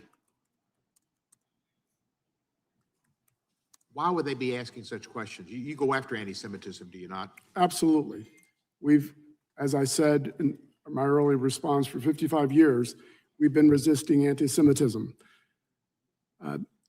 I mentioned that Tanya Gersh is here today. We've also recently filed 2 lawsuits against the Goem Defense League in Tennessee for attacks on a Jewish center and on Jewish and African-American people in Nashville. This is work that we've done, that we will continue to do. Again, anti-Semitism is hateful, and groups that traffic in it, whatever their political ideology, would be identified. Have you had any Jewish people contact you or Jewish organizations and complain? No, we have not. As a Jewish person, I welcome all faiths to come to our aid and support, and many have. Many have. But it's usually when there's anti-Semitism, the Anti-Defamation League is on it. Jewish groups are not afraid to stand up and speak out against anti-Semitism, but none of them have contacted you. Nor are we afraid to stand up and speak out against anti-Semitism, Congressman Cohen. What's going on in our country is really scary, and what Ms. Lofgren said was true. We're looking at a president who said, stand by, stand up and stand by, or stand down and stand by. And he has pardoned the people who committed treason against our country, violence against police people, and desecrated our Capitol. They were convicted or pled guilty, and he pardoned them. And now he wants to give them money. And he may not want to leave come January 2029. And he's got his army prepared. I wouldn't be surprised if a lot of people in ICE aren't J6ers. That's why they wear their masks. They're not worried about COVID. Not really. They're hiding themselves from the public, and there's a reason for it. I value your work. When one of my best friends died about 8 years ago, Irvin Salke, who was also a friend of Julian Bond's, an outstanding member of the Ratner Sugarman Lucas law firm, the first African-American integrated law firm in Memphis, I asked that people give memorials to the Southern Poverty Law Center in his honor. I'm proud of every memorial that's been given, and I'm proud of every donation I've made. I thank you for your work, and I thank you for continuing the work of Julian Bond and Morris Dees and Mr. Levin. You are a blessing. Thank you. Thank you. The time of the gentleman expired. Chair now recognizes the gentleman from, I've got a unanimous consent gentleman from request. Georgia is recognized. A statement from Kristen Clark, General Counsel for the National Association for the Advancement of Colored People, that unequivocally opposes the targeting of the Southern Poverty Law Center, an objection. organization dedicated to combating hate violence in America. Without objection. Chair now recognizes the gentleman from Wisconsin for 5 minutes. Thank you, Chairman. On page 14 of the Year in Hate Report, the SPLC criticizes the Alliance Defending Freedom for its Viewpoint Diversity Score initiative. Specifically, they state that the Viewpoint Diversity Score, quote, mimics white supremacist narratives. Mr. Bangert, my understanding of the Viewpoint Diversity Score is that it seeks to hold companies accountable for respecting all religious and ideological diversity in the workplace. Is that white extremism to you? Thank you for your question, Congressman. Absolutely not, and that allegation is preposterous. ADF works through its Viewpoint Diversity Score initiative, as well as through all the work that we do to defeat censorship by preserving freedom of speech. And the objection we have to what the SPLC has done with its hate map, especially when it comes to groups, conservative, pro-family groups like Family Research Council, TPUSA, Moms for Liberty, ADF, is that they work to defeat free speech by they work to defeat free speech by eliminating those groups from the public square entirely. And that's the distinction between the hate map and the work that ADF does.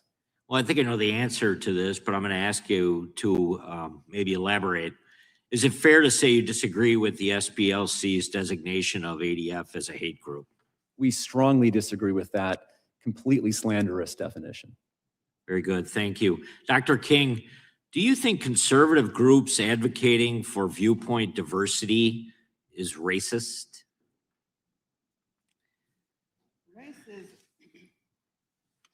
Racism is socially engineered in the first place. And if you think you're a different race when we all bleed the same and we're one blood and one human race, then you are socially engineering racism. What I'm trying to understand is SPLC is funding the far right and the far left with informants that they send in to report back. So the informants, to not blow their cover, are doing heinous things on the far right and the far left. I don't think the donors understand that SPLC is using money to stir up racism, to have people fight against each other based on skin color on the far right and the far left, some adjacent funding coming in there.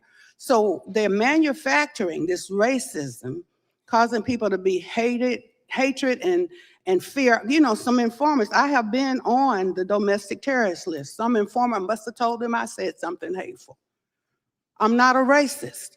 So how did I end up on a domestic terrorist list? So how did the guard get shot at FRC? How did that happen? So I don't think that, the question is, donors are being frauded and money is being spent on the far right and the far left by SPLC with the informants, I think, with some adjacent funding.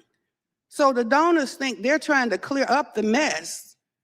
It's confusing to me. So maybe I didn't answer your question. You want to ask me again? I don't quite get it. No, well, let me just ask you this. Do you think the SPLC's hate map, as we've seen many times, is antithetical to the peaceful advancement? It is. It of makes civil rights people in America? afraid. It makes Right. people, I've been on it. I've been on a domestic terrorist list.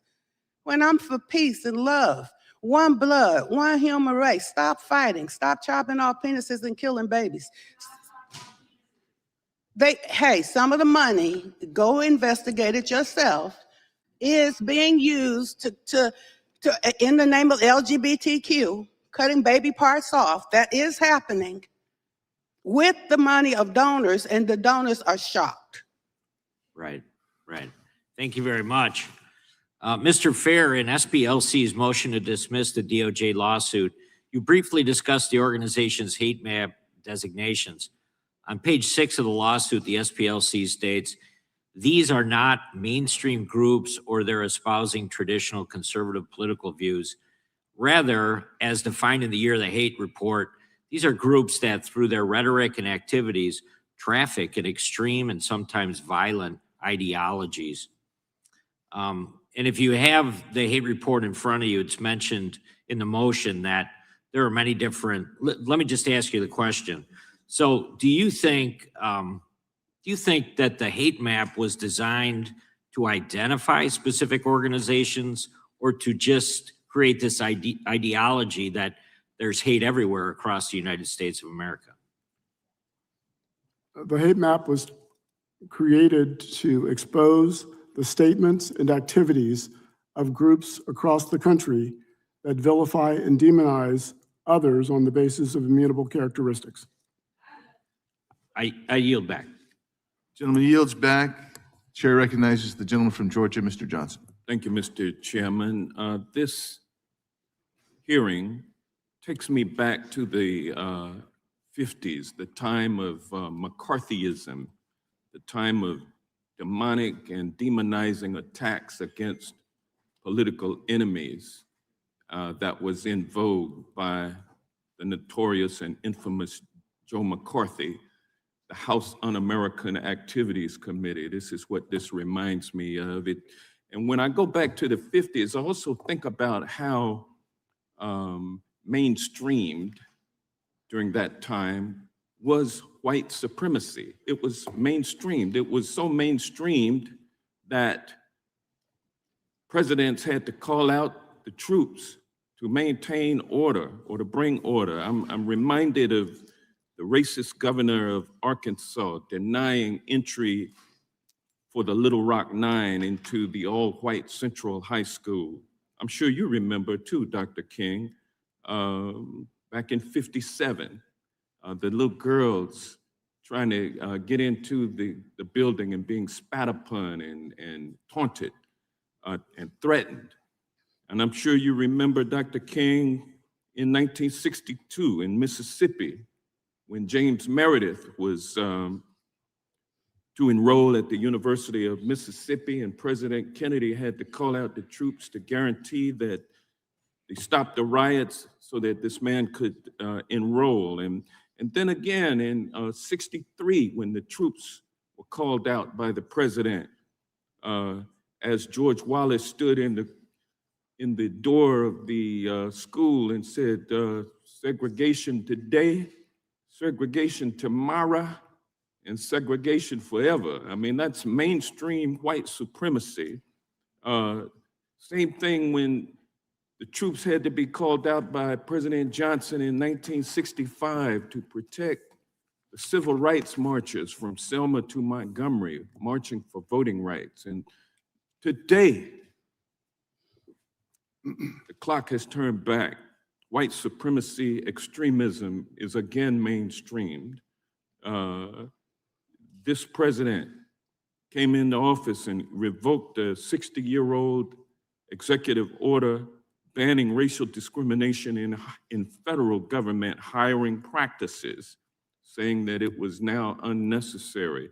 We've had the stripping of employment protections from employees of the federal government. We've seen the Civil Rights Division of the Department of Justice gutted and diverted from its mainstream activities. And at the same time, we have experienced we've experienced attacks on the rule of law. The top wealthy, most powerful law firms, some of which bent the knee to this president because he threatened them. We've seen him go after the mainstream media because they would not renounce diversity, equity, and inclusion. We've seen him go after top universities trying to get at their research funding, threatening to cut it off, and actually cutting it off unless they rooted out diversity, equity, inclusion.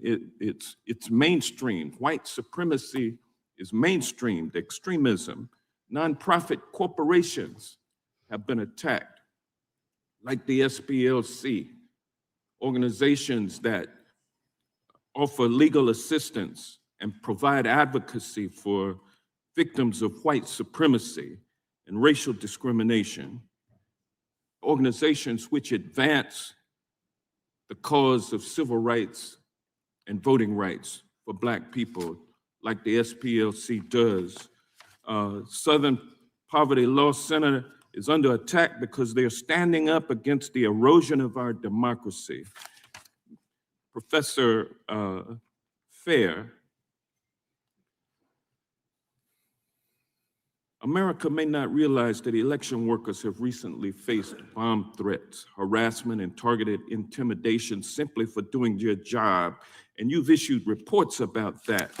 How are these threats part of the larger racial-based suppression tactics, and is this a reason why your organization has come under attack by this administration and by this committee? Gentleman's time has expired, but you may answer. Thank you. Congressman Johnson, yes, we believe that there is a direct threat to free and fair elections. And we believe that we are a target of this administration because of the effective work we've done for 55 years. Thank you, sir. I stand with you on your work. Gentleman's time has expired. I recognize the gentleman from Virginia, Mr. Klein. Thank you. Mr. Fair, as the only Virginian sitting on this committee, I'm very concerned about the allegations in the indictment, about your organization's role in the planning of the Unite the Right rally.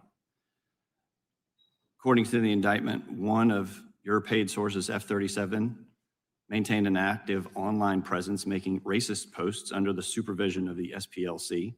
The SPLC paid this informant over $300,000 during this period. The informant was involved with the rally. Now, I would ask you questions about that, but I know from your past answers you're not going to answer anything related to this indictment.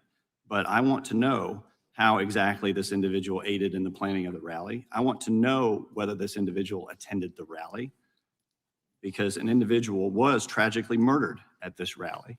2 law enforcement officers were also tragically killed in an accident while surveilling the scene.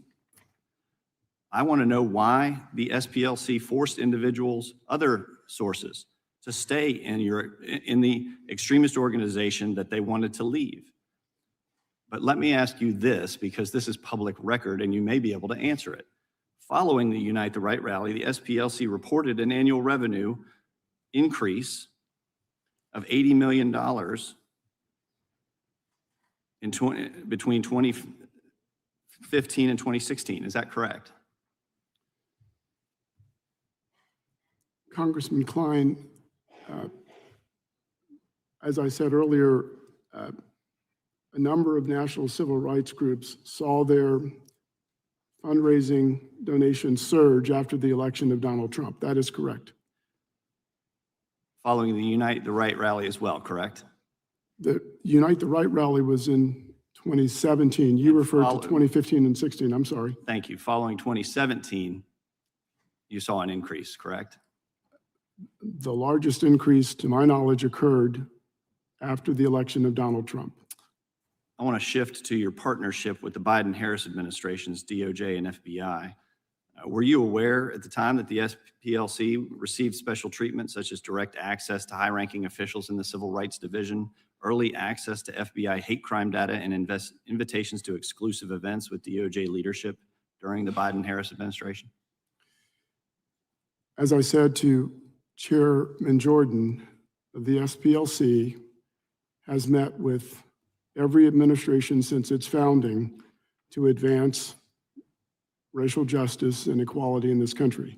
I'm not aware of any special treatment for the SPLC during any of those administrations. Has the SPLC provided training to federal law enforcement, to federal prosecutors?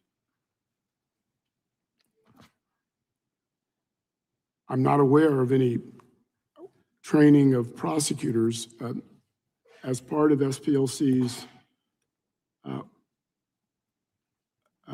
work, we did work with law enforcement Okay. and sponsor trainings for law enforcement, if that's what you mean. Thank you. Mr. Banger, how does collusion between law enforcement and partisan groups like the SPLC undermine civil rights protections for Americans? Thank you, Congressman. The problem with the SPLC is that it's trying to shut down debate in the public square. And there are numerous examples of the SPLC colluding, not just with law enforcement, but also major corporate actors to do exactly that. Of course, we all witnessed what happened with the malicious prosecutions by the Biden administration's DOJ under the FACE Act. But it goes beyond that. We've seen major corporations consistently canceling, debanking, refusing service to organizations that simply have a political disagreement with the SPLC, oftentimes on issues that the vast majority of the American public disagree with the SPLC on. And yet they're pressuring both the government and large corporations to take adverse action against those corporations simply to grind to political acts. That's not right. We've discussed how the labeling of an organization as a domestic terrorist organization weaponizes this type of activity against Christian groups. What is the problem with nonprofit organizations receiving special treatment from and maintaining a special relationship with a law enforcement agency like the DOJ or the FBI? Well, Congressman, nonprofit groups are not politically accountable to anyone. They're not politically accountable under the First Amendment. And of course, they have the right to freely speak. Of course they do. But when they use that right to persuade government actors, powerful corporations, to refuse the public square to their political opponents, that's a problem. Thank you. Yield back.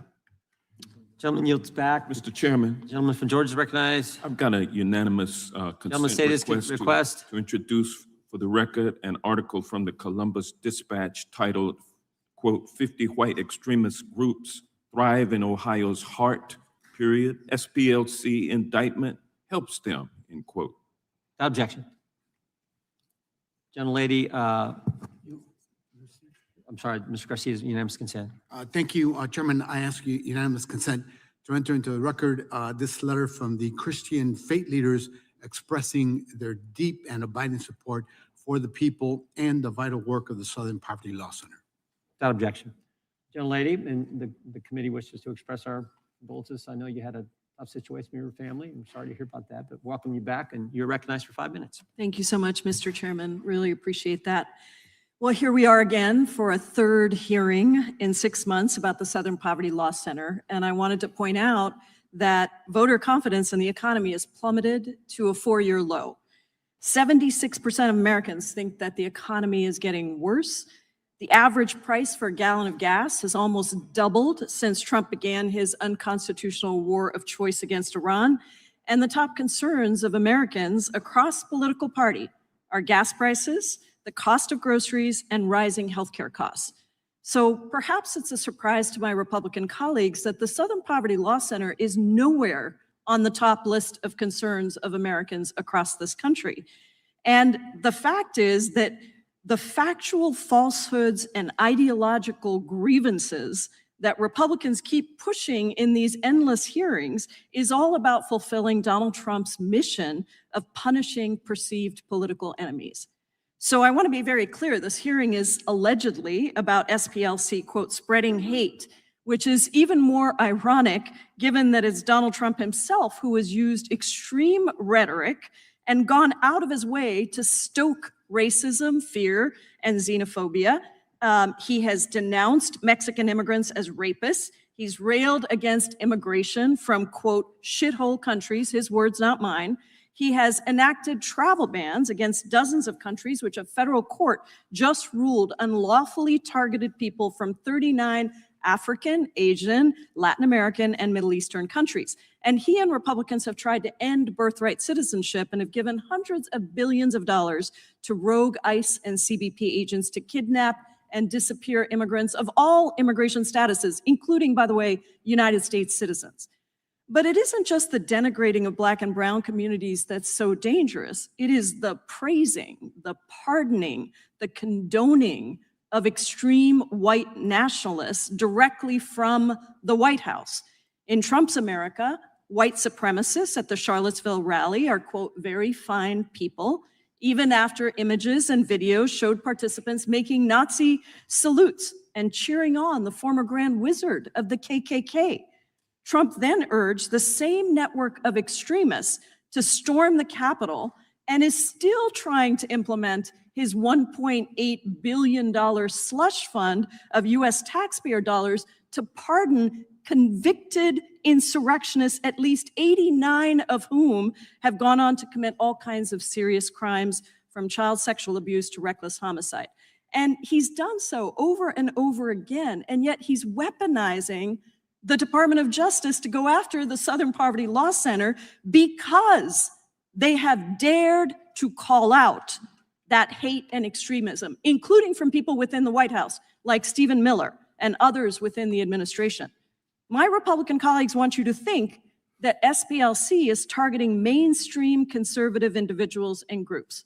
But I want to dive in a little bit to set the record straight about exactly who we are talking about here.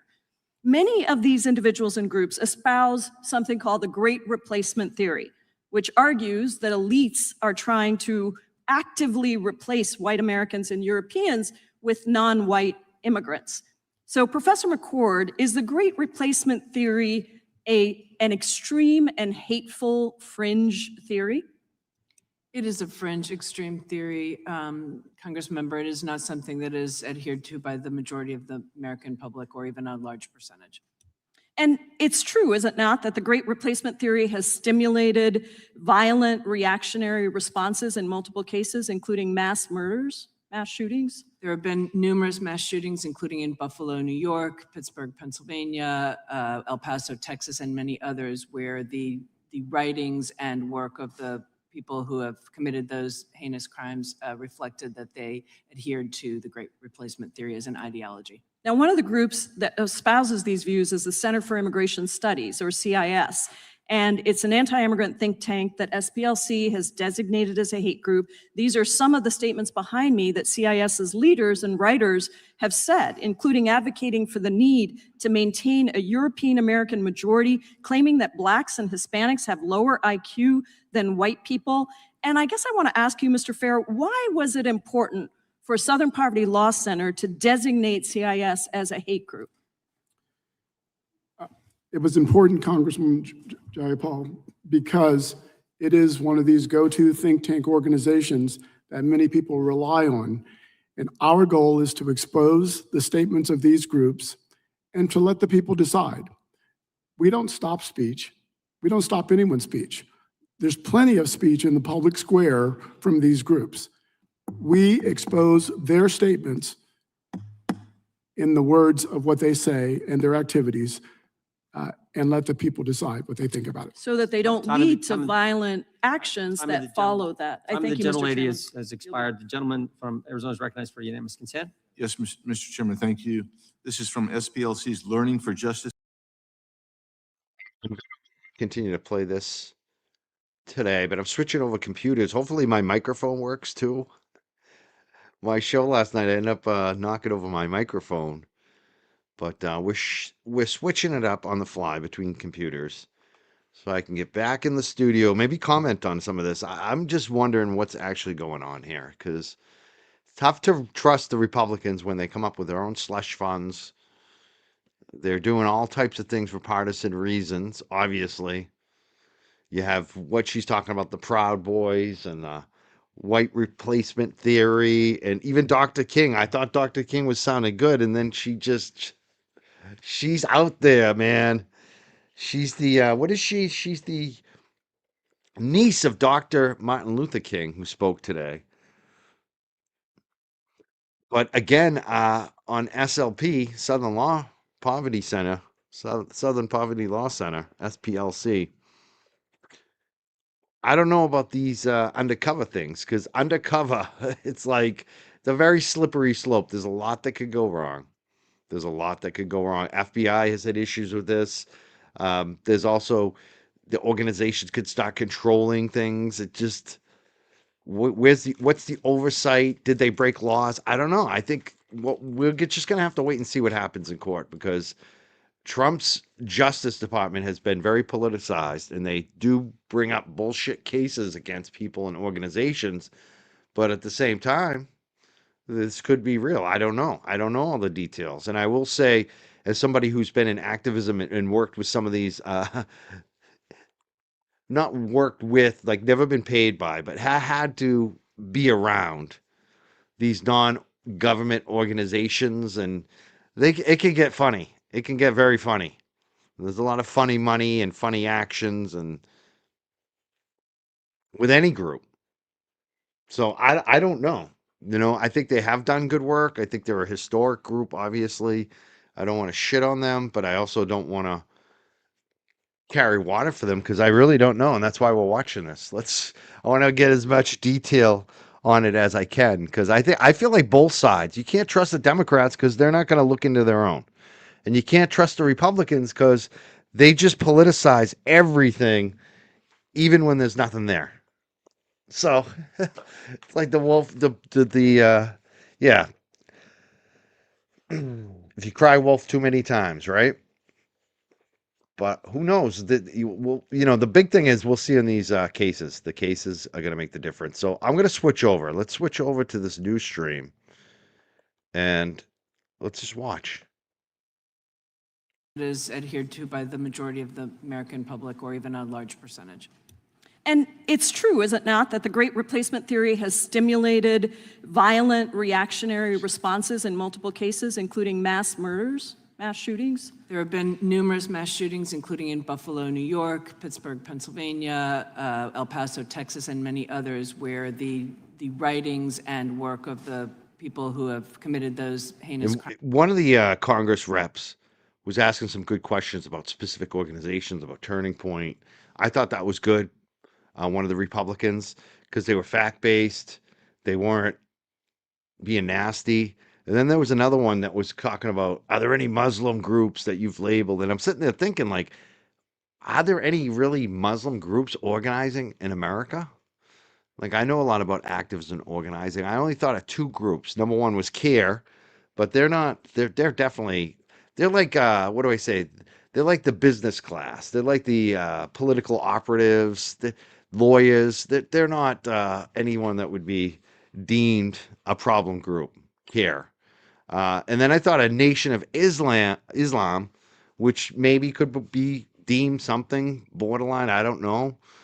But it turns out Jamie Raskin said, yeah, it is the Nation of Islam. And of course, they're actually right-wing leaning. So they probably don't like that one. But it's funny, like, it's like a straw man argument. Like, Al-Qaeda is not organized in America. Like, that's what SLP is about. Like, that's what Southern Poverty Law Center is about. It's about what's going on in America. And there's no real Muslim groups except the two I named, really, right? And one's a bunch of political operatives in DC. They're like lobbyists, basically. You know what I mean? Like, and the other ones, you know what they are, Nation of Islam. And apparently they might be on some list. I don't know. But I just thought that was disingenuous. That's the problem. It's like, stick to the facts. When you asked the Turning Point question, I thought that was a good question. Crimes reflected that they adhered to the Great Replacement Theory as an ideology. Now, one of the groups that espouses these views is the Center for Immigration Studies, or CIS.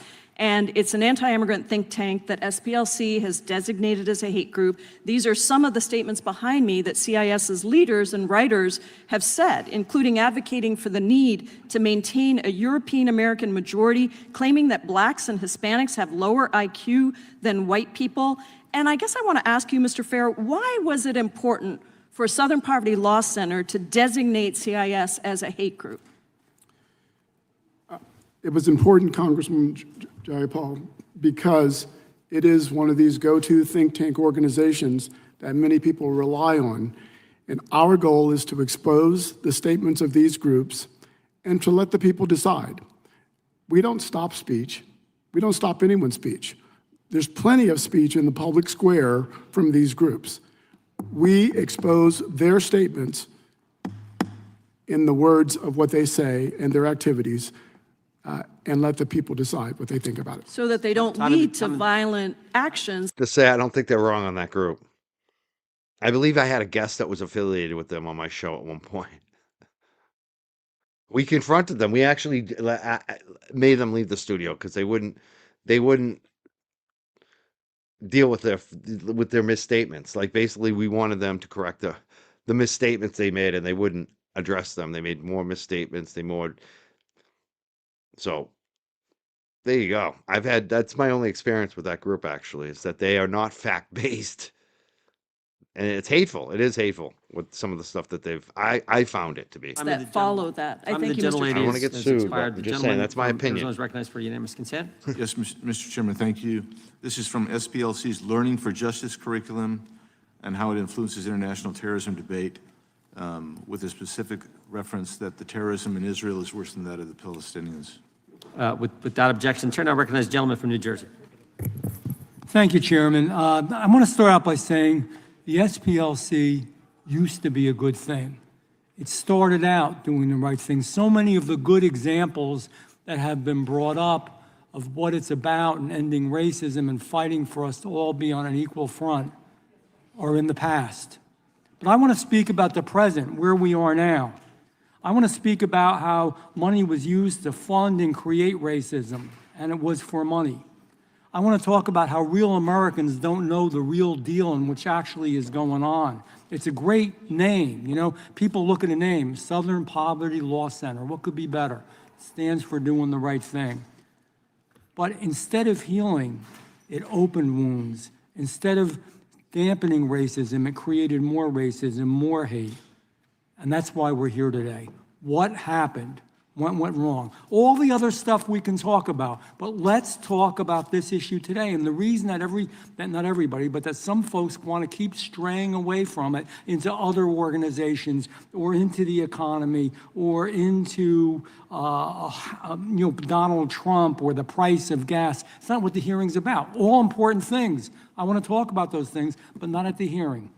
It's become clear how this organization that was existing to dismantle white supremacy was actually trying to create it in order to get more money. This is all about money. It's all about... It's all about money. I love you saying that right when this comment comes out.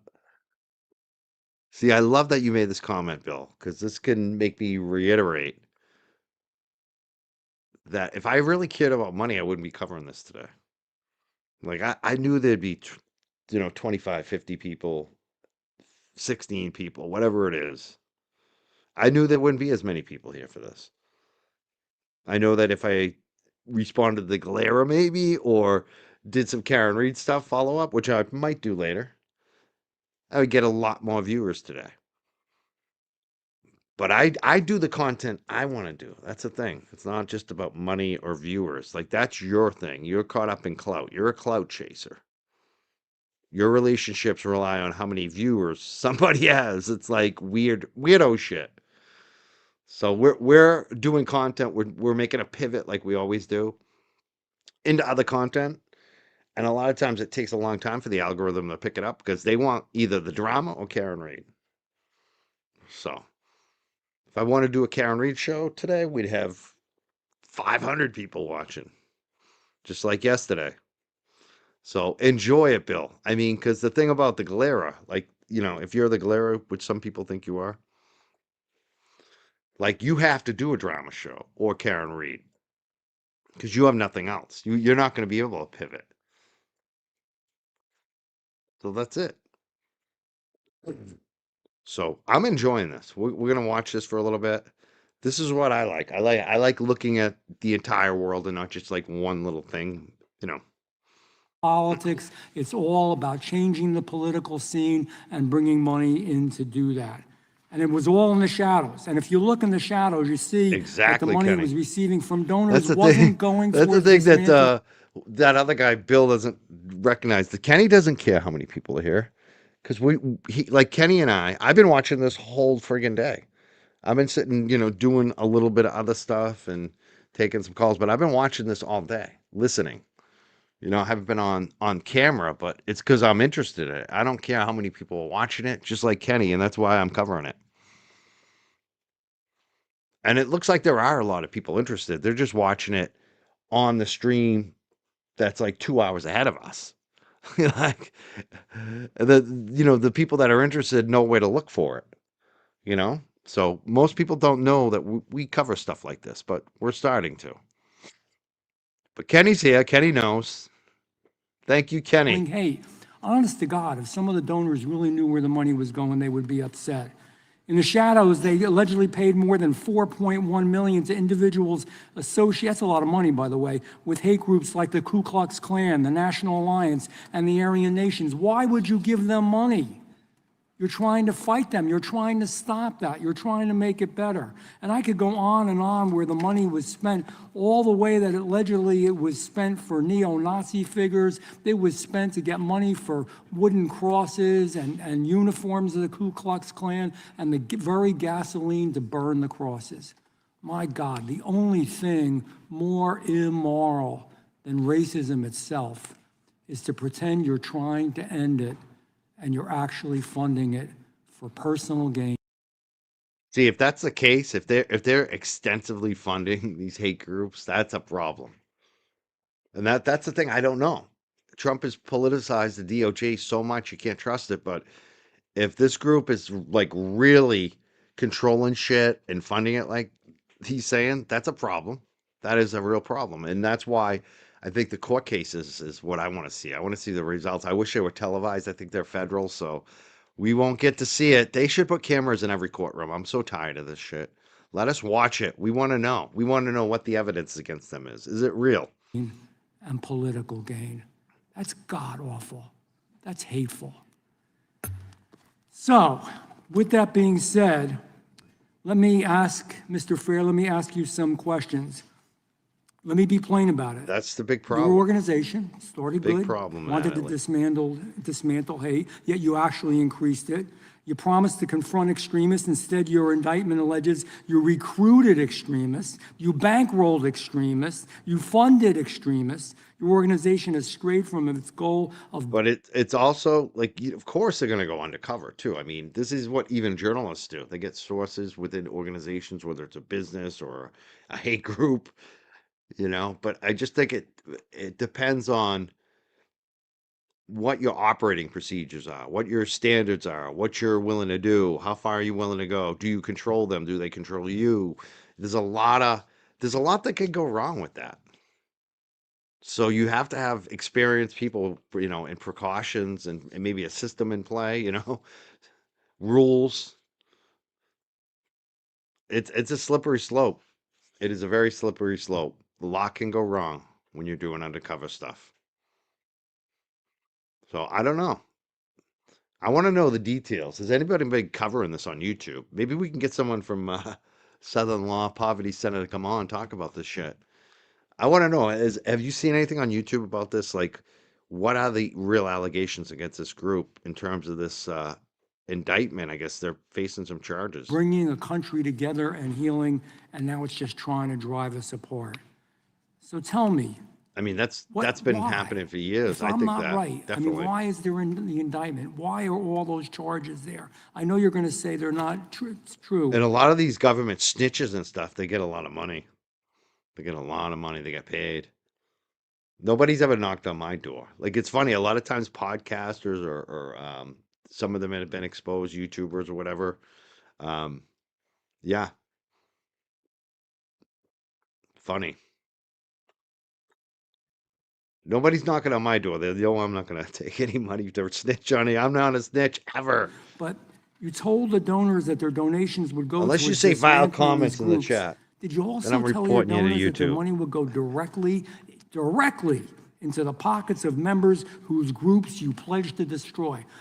I'm a donor. I give you money to stop all this hate, and you're taking the money and you're putting it in the hater's pocket. Do you tell them that? Your mic's not on. Sorry, Congressman Van Drew, as I said I'll be back so I earlier, don't talk too much. all the allegations in the indictment will be addressed in the Middle District of Alabama. We have said publicly, we have said publicly that the Department of Justice knew that we did not give money to any organizations. In the statement you suggested we did. We did not. The Department of Justice knew that we were working with law enforcement, including the FBI. So we've, in public documents and filings, have addressed some of the things you said. We will address others in the criminal case pending in the Middle District of Alabama. I thank you for your answer. I'm telling you, it's going to be shocking because I think it's going to be surprising to good Americans where that money went and how it increased hate. And I'm asking you this question, but again, you're not going to answer it. You don't tell donors, I bet, and you can answer just yes or no, that the money they gave would buy wood and fuel for a cross burning. Do you tell them that? Did you tell them what it was used for? Congressman Van I Drew. know, it's going to be addressed. It is going to be addressed. And you guys are going to be in trouble. And you're going to have a real problem on your hands. We believe our donors support all of our work.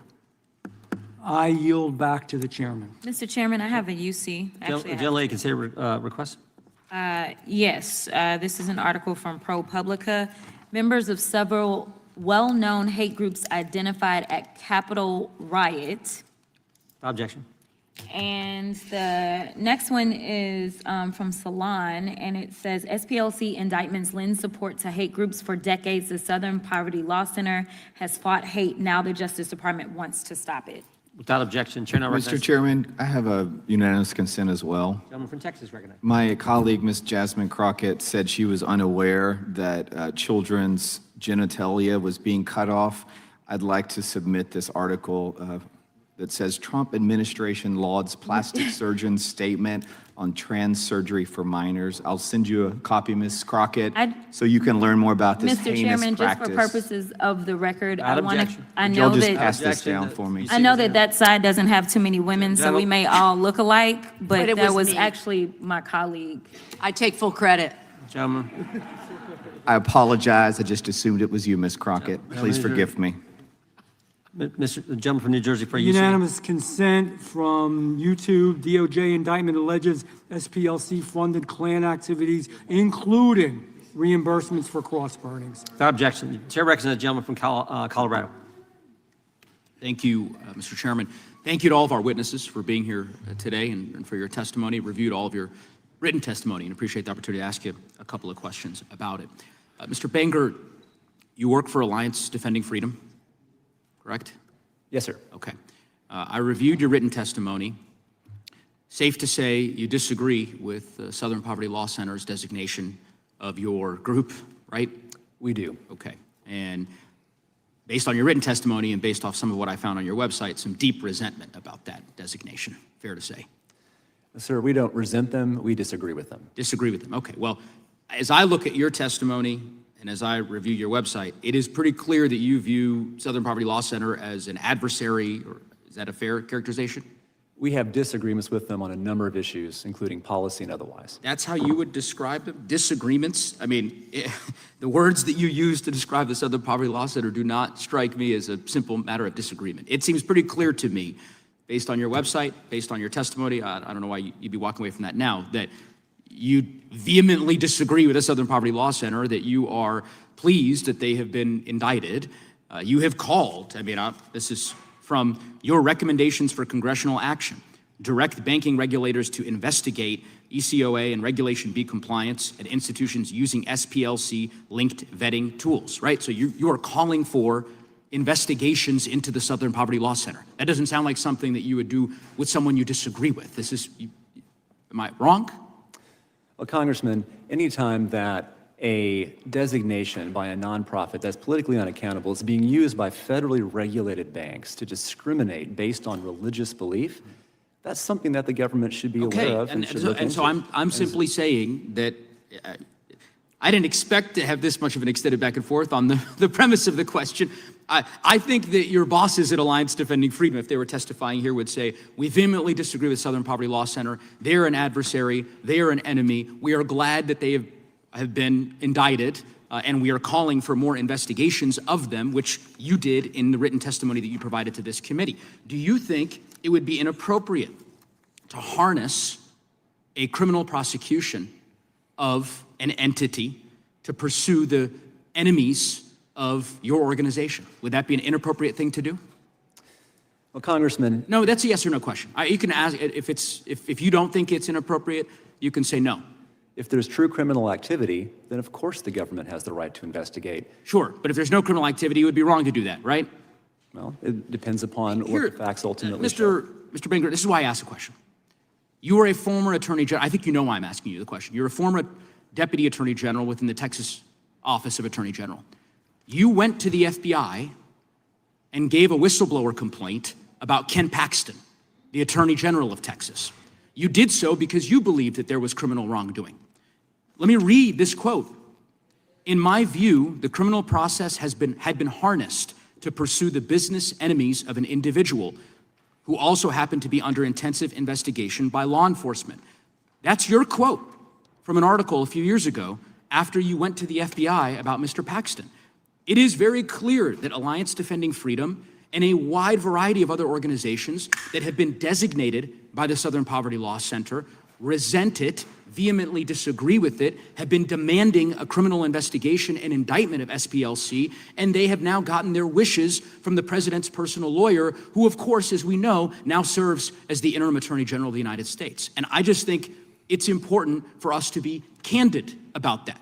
I don't know if the chairman agrees with you going to the FBI about Ken Paxton. I'm not sure if Mr. Gill or Mr. Roy or some of my colleagues here, maybe they'll ask you a question or two about the Republican Attorney General of Texas and why it was appropriate for you to go to the FBI with allegations of wrongdoing. I'm certainly glad that you did that. I would tell you that, like you, the SPLC, as I understand it, has gone to the FBI on many occasions to provide the FBI with information about suspected criminal activity. And in fact, that criminal activity, the reported criminal activity, has ultimately been prosecuted. By the way, not by President Biden's Justice Department, but by Donald Trump's Justice Department. And the best example of this, which was brought up earlier, was the potential mass terror attack at a synagogue in Las Vegas. And Mr. Fair, I think you've already attested to this, but just to be clear, your organization gave information from a paid informant to the FBI when Donald Trump was president. And Donald Trump's FBI used that information to prosecute someone to prevent them from engaging in this mass terror attack. Is that true? That is correct. That is correct. Thank you, Mr. Fair. Thank you, Mr. Bankert. Time of yield back. Gentleman yields back. Time of the gentleman expired. The chair recognizes the gentleman from Texas, Mr. Gooden. Mr. Fair, during the Biden-Harris administration, the SPLC included many mainstream conservative groups in their hate map, including Alliance Defending Freedom, Charlie Kirk's Turning Point USA, and Family Research Council. To your knowledge, did the SPLC include Antifa, which is an actual domestic terrorist organization in its hate group? Congressman Gooden, just for the record, the SPLC does not have a domestic terrorist list.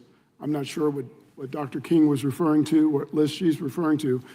As I understand, she's on none of our list. We have a list that identifies groups based on the statements that they and their leaders make. Is Antifa on your hate map?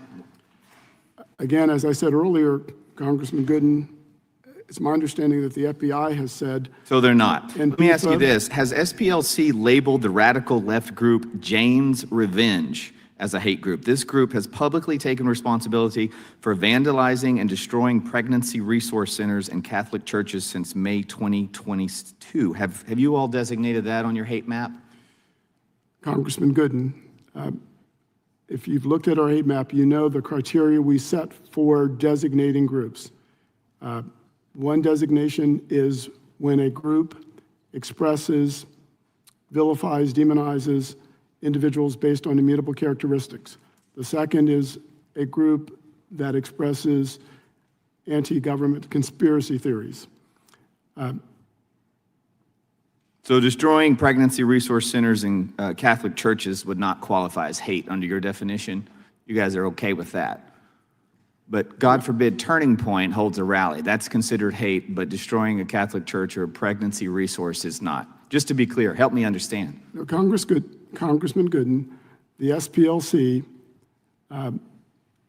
establishes its own criteria, and any other group can create its own list. Under our criteria, we've designated those groups based on what they've said. Under your criteria, Turning Point USA, Family Research Council, and other conservative Christian groups are considered hate groups. But Antifa and Jane's Revenge that burns down Catholic churches and pregnancy resource centers, those are not hate groups. It sounds like you're really proud of that process. I'll move on because I frankly think it's disgusting. And you know what? I'd actually ask for you to add me to your hate map. I'd be honored to be on it. It sounds like it'd be in great company. During the Biden-Harris administration, the FBI's Richmond field office relied on information from the SPLC when creating its memorandum that categorized certain Catholics as racially motivated violent extremists. Do you believe that Americans practicing their Christian faith and exercising their First Amendment rights are violent extremists? Congressman Gooden, the SPLC doesn't identify any group based on religion. We too believe in religious liberty.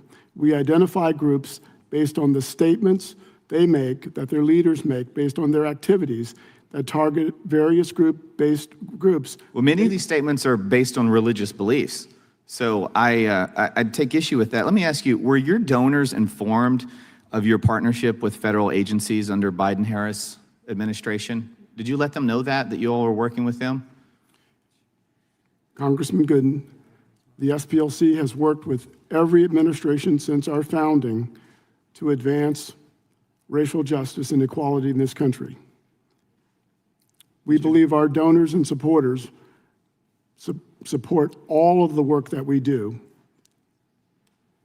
So funding radical racist groups is something that your donors are on board with. I have a hard time believing that. Mr. Jordan, I'll yield the balance to you.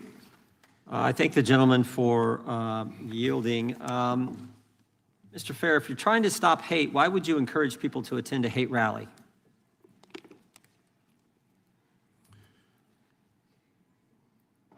The SPLC doesn't encourage people to attend hate rallies, Chairman Jordan.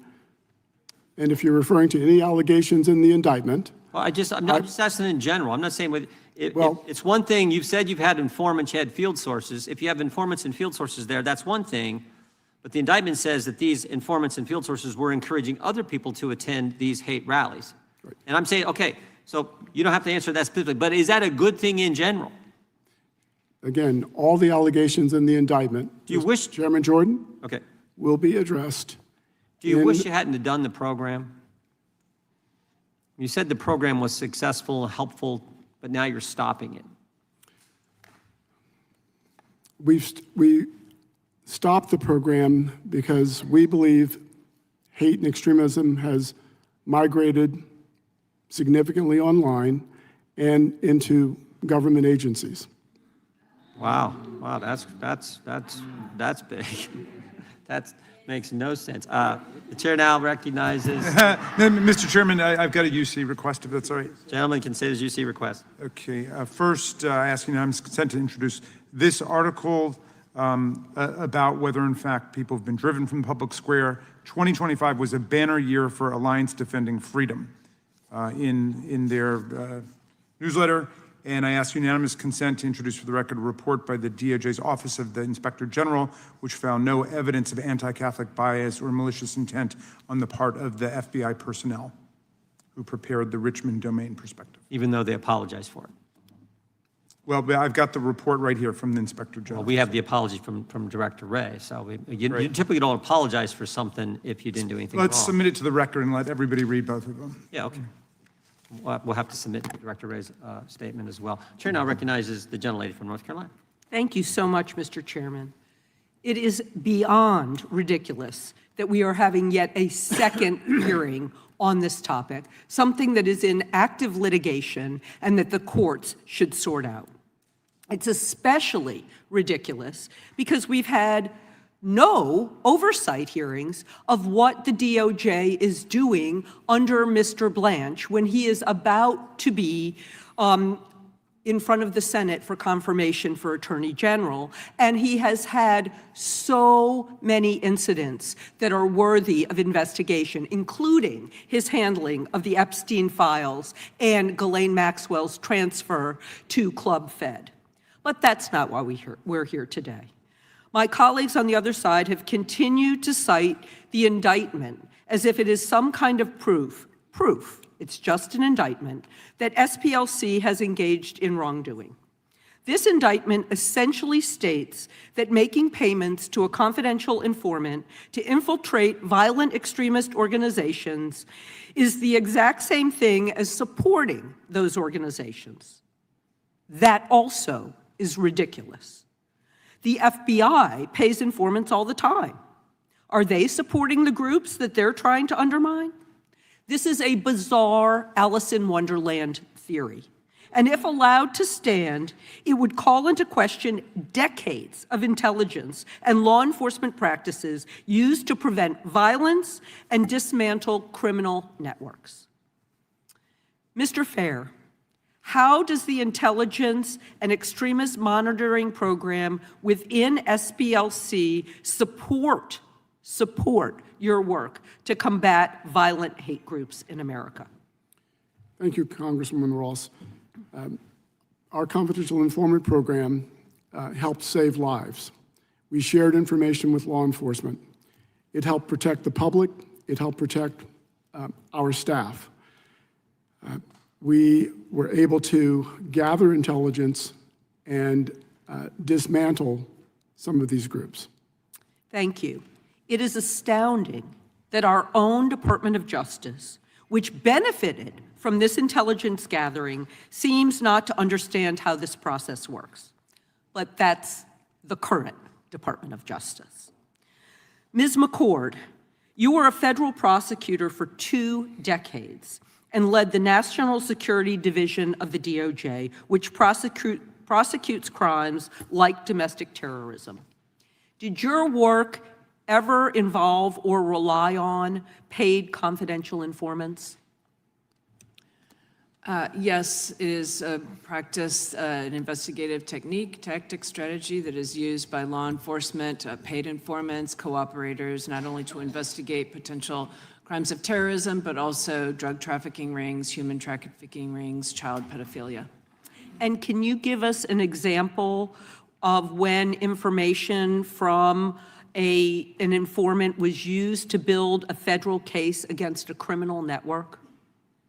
There are many examples, Congressmember Ross, and certainly oftentimes this results in allegations in indictments, including the information provided by paid informants, and oftentimes testimony at trial that also comes directly from informants. Great. Thank you, Ms. McCord. This is essential work. And of course, we know that SPLC donors have absolutely no problem with this practice. As one of them stated in the wake of this indictment, we knew they were paying informants. The indictment is a laughingstock. It is on specious legal grounds. Veteran prosecutors have called this indictment frail and deficient, and particularly weak. One federal civil rights prosecutor, an FBI agent, even stated, and I quote, "I don't think any prosecutor with white-collar experience would look at this indictment and believe it makes out the elements of a crime. It is not a valid indictment." We know why this indictment was brought. It's just one of the many weaponized moves that Todd Blanche and the DOJ has taken at the president's behest to silence dissent for his month-long audition for Attorney General. And he's going to get his time in front of the cameras. This is proving loyalty to Donald Trump, but it's clearly not loyalty to the law. I yield back. Yields back. Gentleman from Arizona is recognized. Thank you, Mr. Chairman. Thank you, everyone, for being here today. Mr. Fair, are you familiar with J&J Electronics?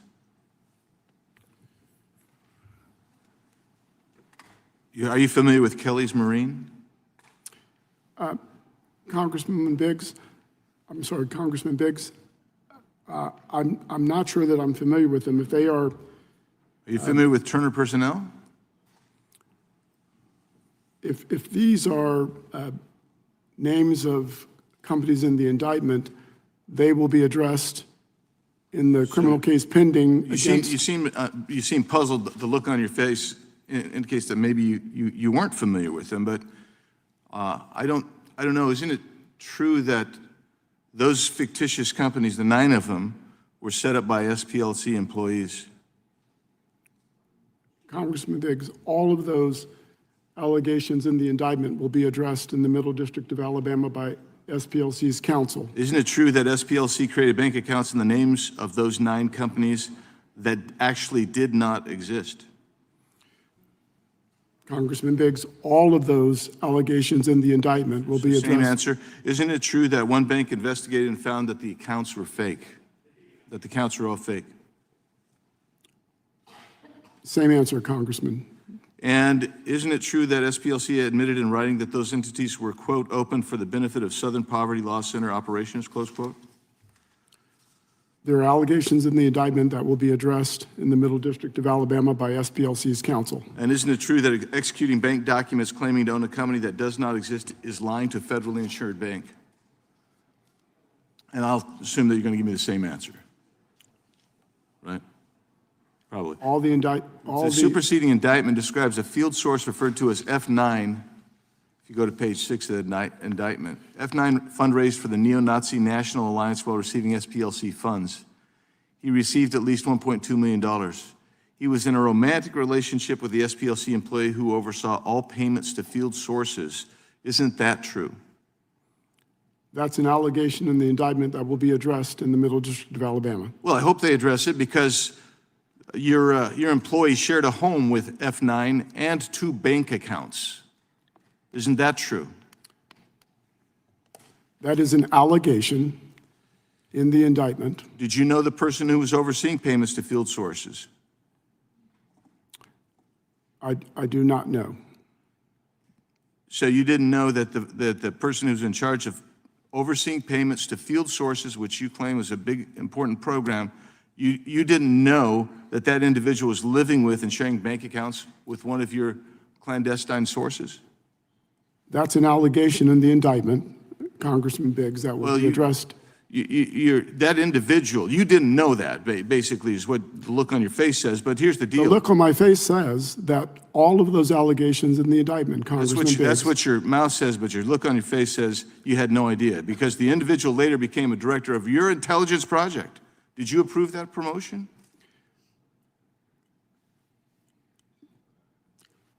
Congressman Biggs, I've been serving as the interim president of the SPLC Right, but since July. I don't know what time frame you're referring to, first of all, and second, all the allegations in the indictment began in will be addressed in a criminal proceeding where they belong. Yeah, you keep saying that, and that's interesting. But there is a due process clause. You were the one that approved the promotion of that individual to become director of intelligence project, did you not? Congressman Biggs, all of the allegations in the indictment. That's not an indictment question. So when did you learn about the nature of their relationship? I'm not sure what time period you're referring to. Well, in 2014, F9 broke into the headquarters of an organization, stole 25 boxes of documents, transported those across state lines, and he was paid money by that individual and continued to receive money for 20 years, in total receiving allegedly $1.2 million. And he's the one, F9 is the one that was involved in the romantic relationship with your employee. And I want to know, are you telling us that you never knew about that relationship even as you sit here today? I'm telling you first that all the allegations in the indictment will be addressed in the Middle District of Alabama in the criminal case pending before that court. And I'm telling you second, I don't know what period you're referring to. Did you take any personnel action after you learned it? Mr. Chairman, the time's way up here.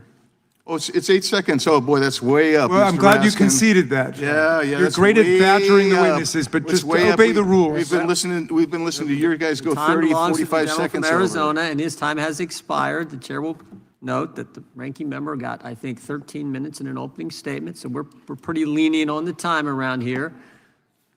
The gentlelady from Vermont is recognized for 5 minutes. Thank you, Mr. Chair, and I thank the witnesses for being here. We are now enduring yet another hearing of this committee regarding Republicans' absurd allegations against the Southern Poverty Law Center. And we already know about the battle between hateful extremist groups and the civil rights litigators at SPLC. And we know that President Trump Acting Attorney General Blanche and many other members of this administration have sided with extremists over and over again. This third hearing is clearly part of a broader effort built on a pathetic, blind loyalty to one man, Donald Trump. President Trump prizes loyalty over principles, loyalty over values, loyalty over competence. And that is why he wants to elevate his personal lawyer to serve as our Attorney General. Acting Attorney General Blanche has quickly earned President Trump's trust by using the Justice Department to attack people and groups like SPLC that have stood up to this administration and its lawlessness. Mr. Blanche has overseen the creation of perhaps the most corrupt scheme in our nation's history, the DOJ weaponization slush fund. Blanche signed off on an unconstitutional agreement to give taxpayers money to criminals and insurrectionists, people who beat cops in this building. But that's not all. Acting Attorney General has also initiated a criminal fraud investigation of E. Jean Carroll, the woman who successfully sued Donald Trump for sexual assault. He has indicted former FBI Director James Comey for an Instagram post with seashells, ladies and gentlemen, seashells. He has installed a Trump loyalist to replace a career prosecutor who would not indict former CIA Director John Brennan on ridiculous charges. That's what we're doing here. Mr. Blanche is clear about his role. He knows he is auditioning to be the president's lawyer, his personal lawyer, the job that he's had before. He has said in his own words that the president has a, quote, right and duty to use the Justice Department to investigate his political enemies. That absurd idea, of course, conflicts with the entire concept of an independent DOJ. Professor McCord, is the role of Attorney General different from being the president's personal attorney? Yes, it is, Congressmember. The role of the Attorney General is to take an oath to the Constitution, as every single prosecutor in the Department of Justice does. It is not an oath to a person, and certainly not an oath to the president. That's absolutely right. And why should the Justice Department be independent from the office of the president, regardless of which party is in power? Since Watergate, it has been important to attorneys general of both parties that the American public not believe that the Department of Justice will be used for political purposes. And so the policies have been for more than 50 years until now that it will not be directed by the White House when it comes to prosecutions and investigations. And what are those dangers? You know, the dangers of a system where politically driven prosecutions become the norm. Well, certainly one of those dangers is the infringement on First Amendment rights, among many other dangers. There's the legitimacy of the Department of Justice. There's the integrity of the prosecutors when they go into court. But on the First Amendment, when we see targeting of organizations and individuals based upon their speech, and that includes a number of the individuals you mentioned in your opening remarks, that infringes on constitutional rights. I agree with you. And now we're in a situation right now that I never imagined we would find ourselves in, that we have a president who has installed a lackey to lead the Department of Justice, and now he wants to make him permanent. And I need much more than 5 minutes to touch on all the ways in which Mr. Blanche's conduct is disqualifying. In this case alone that we're here once again discussing, in this case alone, he has misled Americans by stating on television that he did not know that SPLC was giving informant information to law enforcement. And of course, as my colleague from North Carolina has said, Mr. Blanche is a central figure in the Epstein files cover-up. He was the person who met with Ghislaine Maxwell before she was transferred to a club-fed facility. The accusations against SPLC are ridiculous. Legal experts are clear that the indictment being offered by Mr. Blanche is invalid. But like all things with this president, it is both ridiculous and completely serious. We have to make clear that his nomination is nothing more than a stamp of approval for scandal after corrupt scandal. I yield back. Gentlelady yields back. The gentlelady from Florida, Ms. Lee, is recognized. Thank you. I yield my time to the chairman. Oh, thank you. Thank you, Representative. Mr. Bangert, a government-paid informant and a law enforcement-paid informant is different than a private sector-paid informant. Wouldn't you agree? Yes, Mr. Chairman. I mean, Ms. McCord said, oh, she went this long thing. I forget who was asking the question. Oh, this paid informants happens all the time. Doesn't happen in the private sector like that, right? They're very different. Yeah, very different. Now, for all we know, it could be the same people. I mean, maybe the government was paying the same people they were paying. I don't know. Maybe these guys were double dipping. That's a question I think worth exploring. But the idea that, oh, this is just fine, particularly when the private sector, the private entity doesn't tell their donors what they're doing. Would you agree with that? That didn't make that's not the same as the FBI paying an informant for valuable information or local law enforcement paying an informant. Different animals, right? I think the indictment points out the discrepancy there. Yeah, exactly. And particularly, I don't know, maybe it's happened over time, but, you know, when you add to it that the private entity is paying an informant or a field source millions of dollars that they're not telling their donors, that's different than the FBI or local law enforcement paying some informant. Wouldn't you agree? I do agree, Chairman. Okay, let's get to this issue that the ranking member raised early on. Regarding the First Amendment. I agree, they can say whatever they darn well want. Of course we got a First Amendment. I mean, we did a big investigation on censorship, we had First Amendment. But what has happened, and this is, I think, was where you were going, Mr. Bangert, is when the organization colludes with corporations, colludes with banks, and worse yet, colludes with the government to silence and go after people for political reasons or other groups for political reasons, like the Alliance Defending Freedom or the Family Research Council. That's where the rub comes in. Isn't that accurate? Yes, Mr. Chairman, it's entirely accurate. I mean, it's sort of like the old Sesame Street skit of one of these things is not like the other. I mean, on the one hand, you have violent extremist groups. On the other hand, you have peaceful, pro-family, Christian, conservative organizations.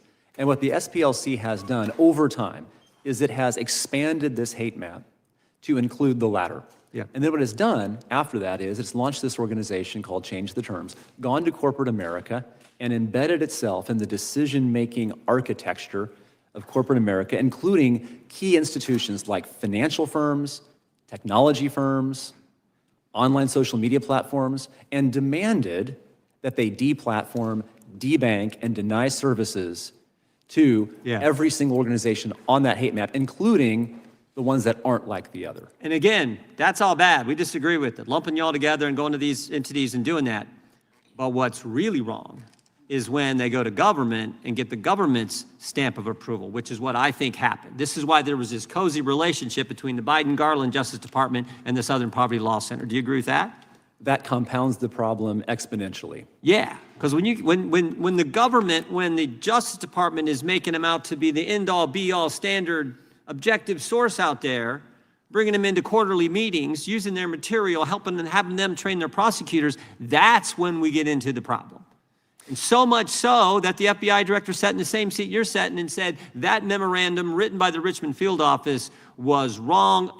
I was aghast. I can't remember all the terms he used. That's where it leads to an actual document from the government saying if you're a pro-life Catholic, you're an extremist. The government, especially when it's engaging in prosecution, relies on evidence. The hate map, as courts have found, is not evidence of anything. In fact, it's a sham and a fraud. Yeah. So all that went on, and now we learn that they had field sources, that's what they called them, that they were paying $4 million over a period of years, and these field sources were engaged in all kinds of ridiculous, hateful, racist things, all while telling their donors, we're doing the great stuff. That's the story. And that's why the Justice Department's investigating and has indicted them. Anything I get wrong in that there, Mr. Bangert? It is a tale of hypocrisy. Yeah. I thank the gentlelady for yielding. I will give you back 30 seconds. God bless you for yielding me 4 minutes and 30. Thank you, Mr. Chairman, and I think you just said it. You know, what we're seeing here is an organization that held itself out to be doing good work in the country, and what we're hearing today is that, in fact, it was colluding to fund and support and conspire with some of the very organizations it claims to want to defeat. It is discouraging, and it is so critical that we have brought transparency to this issue here today. Thank you, Mr. Chairman. I yield back. Gentlelady yields back. Gentlelady from California is recognized. Thank you, Mr. Chair. So on May 18th of this year, 2 teenage gunmen opened fire on a mosque in San Diego, California, and they murdered 3 people. Then they turned their weapons on themselves before law enforcement could apprehend them. These assailants, they were teenagers. They were children. And children are not born with hate. They are taught hate. President Fair, is that a fair assessment?